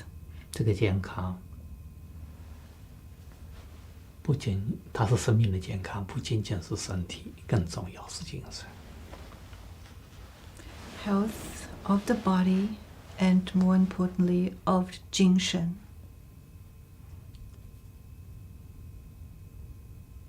为什么要讲这么一句？精气神呢，也知道是生命的整体，但这个形是你临时的自己，而精神才是永远的你。 Why did we say that? Because, although this complete life is, comprised of body, qi, and 精神, the body is just the temporary part of you. Your 精神 is the 精神 that is the eternal, the permanent part of your life. 形体，我们的气固然重要，一体的时候它很重要，我们要让它健康，但核心还是精神。反过来讲，精神健康了，我们的身体和气自然更健康，它不会出问题。But when we're in this form of life, it's important to have a healthy body. So we do our best to keep the body healthy, qi healthy as well. But we should never forget that it's the health of 精神 that is the most important, thing for life. And that's also because when 精神 is healthy, we will naturally, have a relatively healthy body and qi. 还有真正意义上的快乐和幸福。 And the second thing, 幸福。 true happiness. The third thing, a strong sense of well-being. 什么叫真正意义？没有任何条件，它常在。 In the true way, which means no condition is necessary, no need to fill any conditions. The true happiness and sense of well-being will be present constantly. 还有成长，人生的生命的全过程都应该它的真正意义才体现在它的成长，能够成长，而成长的实质就是觉悟智慧。 And the fourth thing, growth. Growth should be part of the whole process of life. It should manifest, along the whole process of life. And the true meaning of growth is the development of realization and wisdom. 还有一个，第五个，奉献。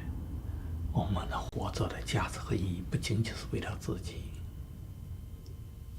同时在为自己的同时，还要去帮助他人，服务整个世界，奉献这个世界。 And the fifth one is making contribution.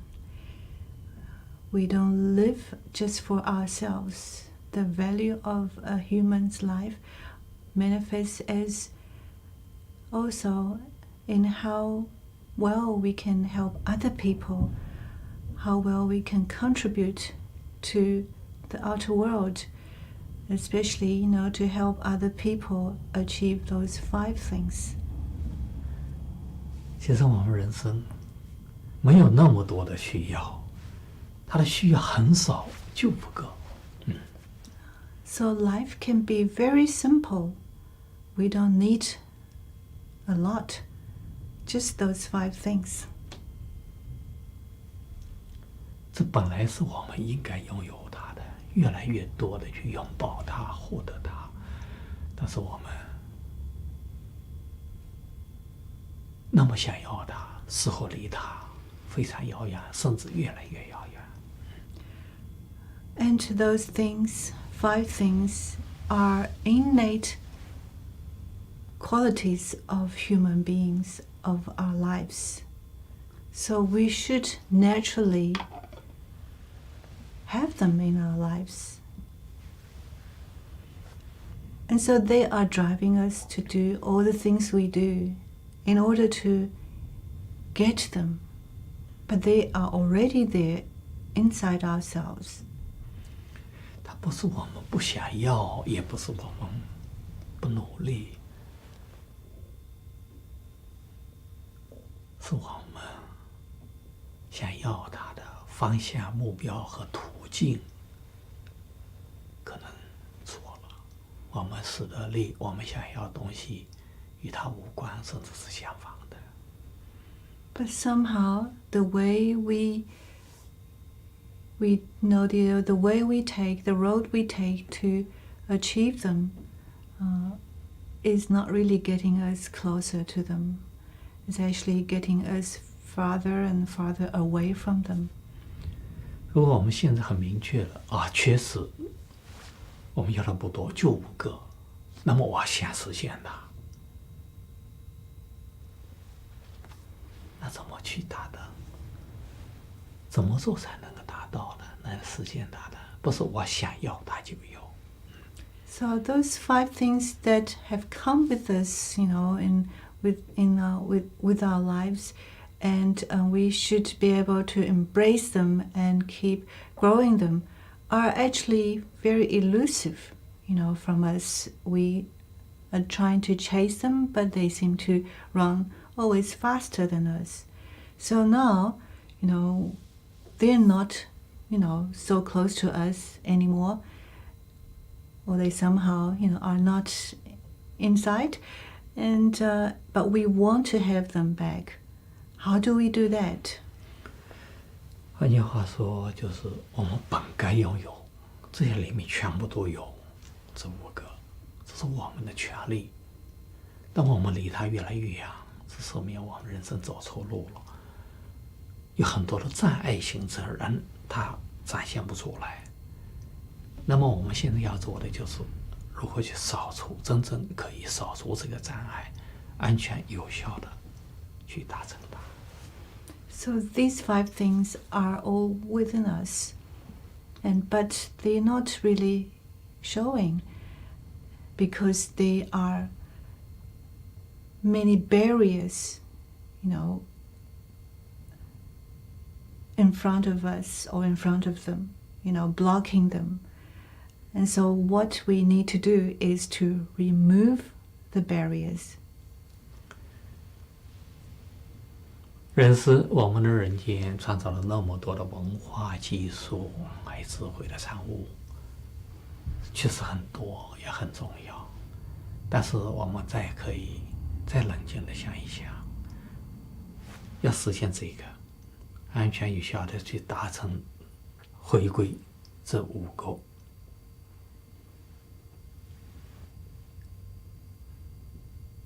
有多少的途径，有多少的方法，就是哪一条路可以真正全面有效的帮助我们来实现它？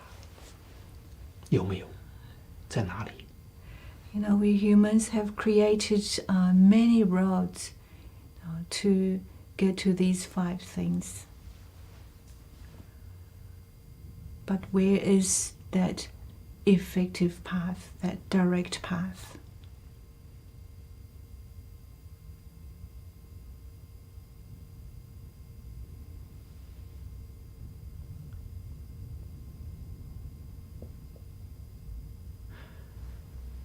如果你觉得有很多，你可以去了解，更重要去实践，看看它到底真的行不行。And we are all free to try different ones, different ways, different roads, to learn about them and to apply them, to, really test it out to see if they work.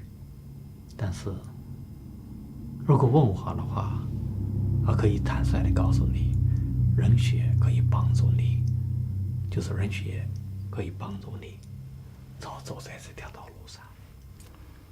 But if you ask him, he would say, 人学 is a path that can help you get to these 5 important things.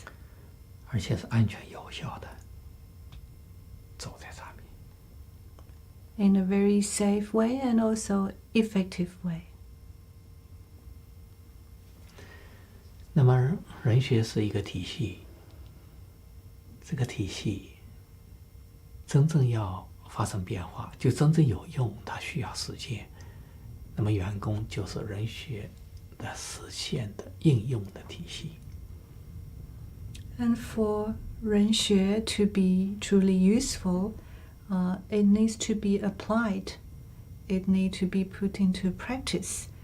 And under the system of 人学, 员工 is the application system. An important application system. 它的定位就是朝这5个方面来定位的：完整的、安全有效的，从我们一步一个脚印的。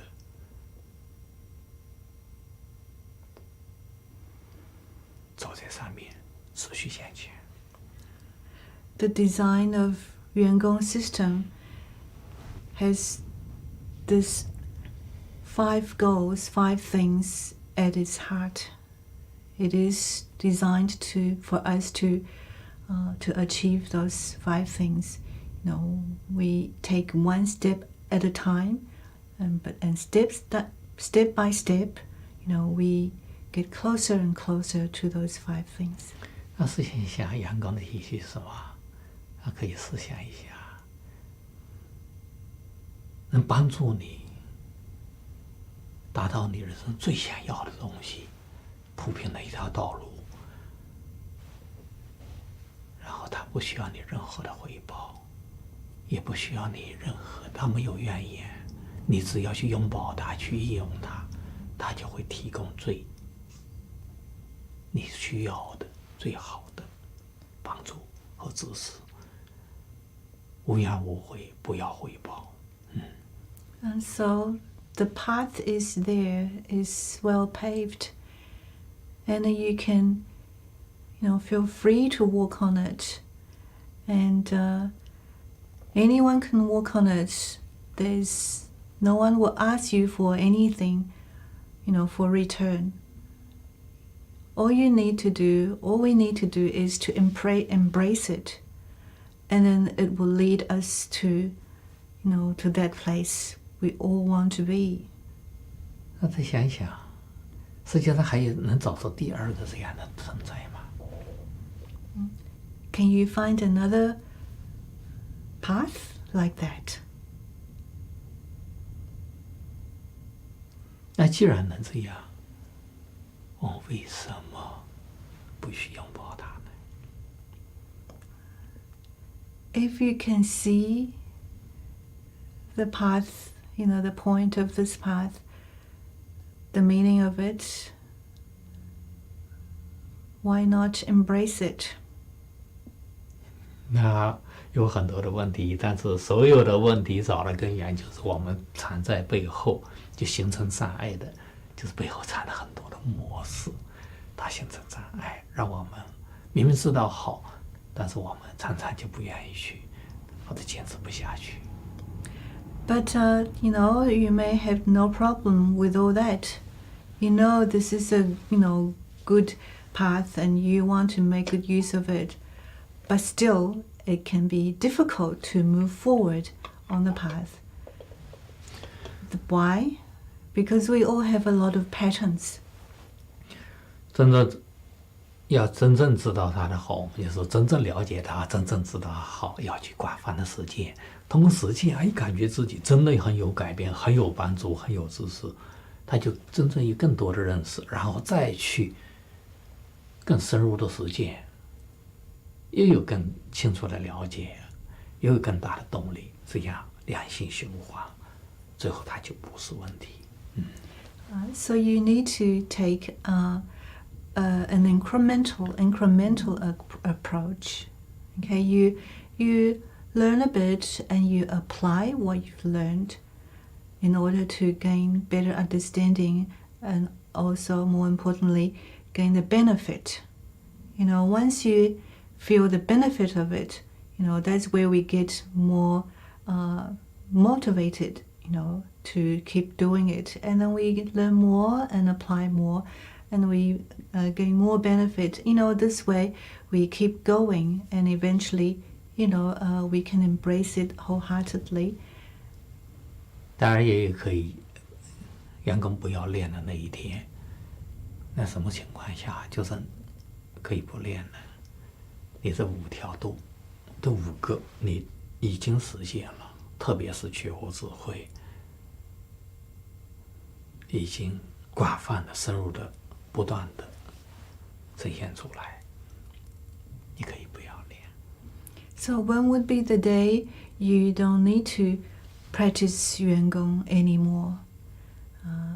When there is no room to improve on those 5 things, especially number 4, the realization and wisdom, the development of realization and wisdom.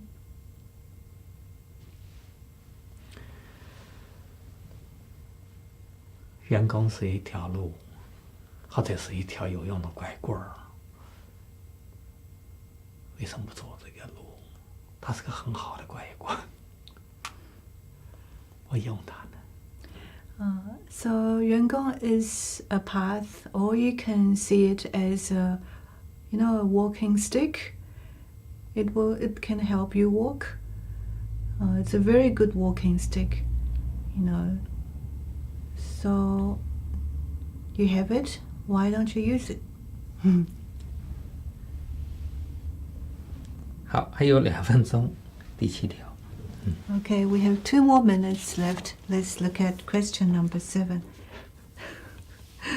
Thank you for the wonderful guidance. As I was taking a walk after the class today, this was day 1, okay, I thought about my past and how selfishly I used to live my life, as well as other negative patterns. Then I wondered if this qualifies me to actually find my true self. How can I forgive myself for my past and let myself move forward into the light? 咱们长话短说哈。 So let's make the response really brief. 就像我刚才演的刚才这些的话，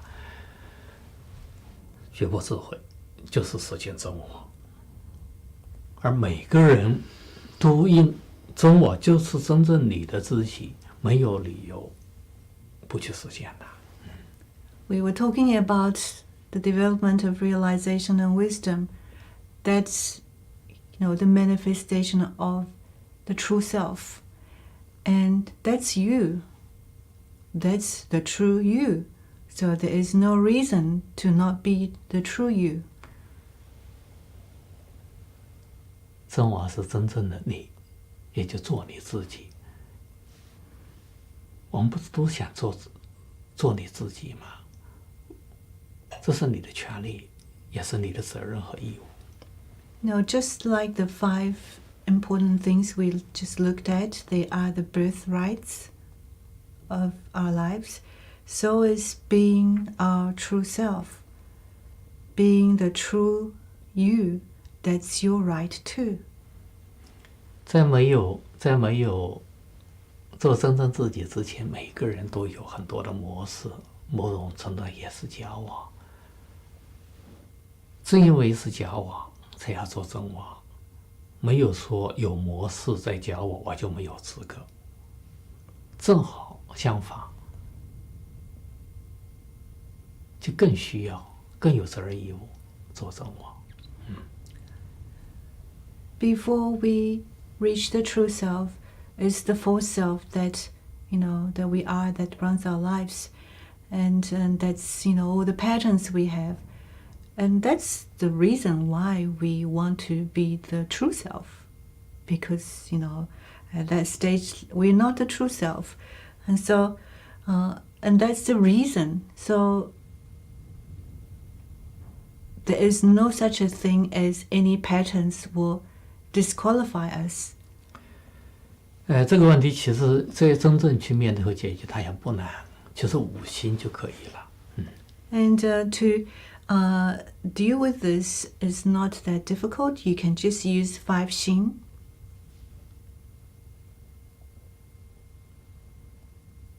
相信自己可以，相信真我的存在。 Trust that you can be. You can do it. Trust that you can be your true self. Trust the existence of your true self. 接受自己的一切，不管你喜欢不喜欢的，想要不想要的，都是你自己。接受它，才会包容一切，也会包容自己，才会真正对一切有开放的心。Accept yourself. Accept everything that is what you are and who you are, including all the patterns, everything. And that's how we can truly embrace ourselves. And that's the foundation for being open to ourselves. 爱的心存在的时候，培养它。当爱心升起的时候，你会发现你自己是值得爱的，包括你不喜欢的存在，也需要爱，然后连接到一切。And feel love in your heart. And feel your love for yourself. It's again your right to be loved, especially by yourself, and including the patterns, the things that are not really serving life at the moment. They're also part of us. We need to love them as well. And that's how it's possible for us to love others. 每个生命，每个美好的心灵，每个真我，都是可爱的，没有例外。Every human being has a true heart and true self. So every human being is lovable. No exception at all. 感恩也是对你的一切，对一切的一切，包括你曾经有的模式、有的自私自利，都要感恩它，让我们看清了，让我们可以从有那么一个美好的心理，从此我们从这当中让他学习了。可以去成长了。And be grateful for everything, including for your patterns, your selfishness, because they help you see who you are and they give us the opportunity to work on them, to grow. 恭敬也是啊，包括你存在的所有的真实的存在，都值得有恭敬的心来对待，值得尊重，值得恭敬。Also, to respect Gongjing. Gongjing for yourself and for everything and everyone. Everyone deserves our Gongjing. all that exists deserves our 恭敬。所以，如果能够这样的话，当我们的五行越来越多的呈现，越来越广泛的无条件呈现以后，你的自己自然的就已经迈向越来越美好未来的光明了。So when your 5 Xin qualities are naturally manifesting and present, you are walking forward towards light. 好，这个问题简单谈到这儿。So that's the brief response to this question. 也已经12:06了。We've gone over time 6 minutes already. 所以那个虽然说我们不机械的去执行时间，但是我们还是尽量的，在这个时间范围内来结束。Like he said before, though we don't want to be like machines, stopping at 12 on the dot. It's still good to to do our best to not go over time too much when we do need to. 非常不错，那个明天这个4天一下子就过去了。第4天了。4 days have gone. 那个明天是很重要的一天了，到了一个整个的中间了，所以我们希望大家能够继续保持在这个越来越好的状态当中，好好消化，好好滋养。我们明天再见。Tomorrow is the 5th day, so it's right in the middle of this retreat. It's an important day, and Yuan Tze is hoping that you will continue to keep yourself in a good place, good state, continue to allow this Qi field to nourish you, and tomorrow we will have another wonderful day. 好，我们用10秒钟开始收一下。 Okay, let's take 10 seconds to draw Qi back. 好， Gently close your eyes, 两手把气， draw Qi back, 整个的宇宙和气场的美好信息都 and 是 all the 归体 information of the Qi field of the universe back to your body, to your lower dantian.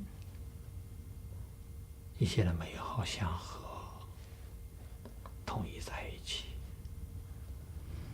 Unify yourself with all that is wonderful and good. 自己就在这个美好当中， You are within this wondrousness, the goodness. 体会生命里面的光明。 And your life is bright and beautiful.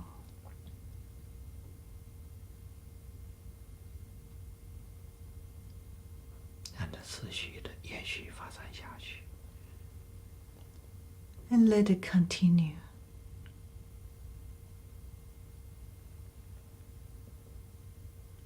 好，慢慢睁开。 Gently open your eyes. 好，这个可以拿掉了。 So we've done. 还有一个。拿掉了。 结束 Okay, 了。 so it's first page done. 谢谢大家。 Thank you, 明天见。 everyone. See you tomorrow.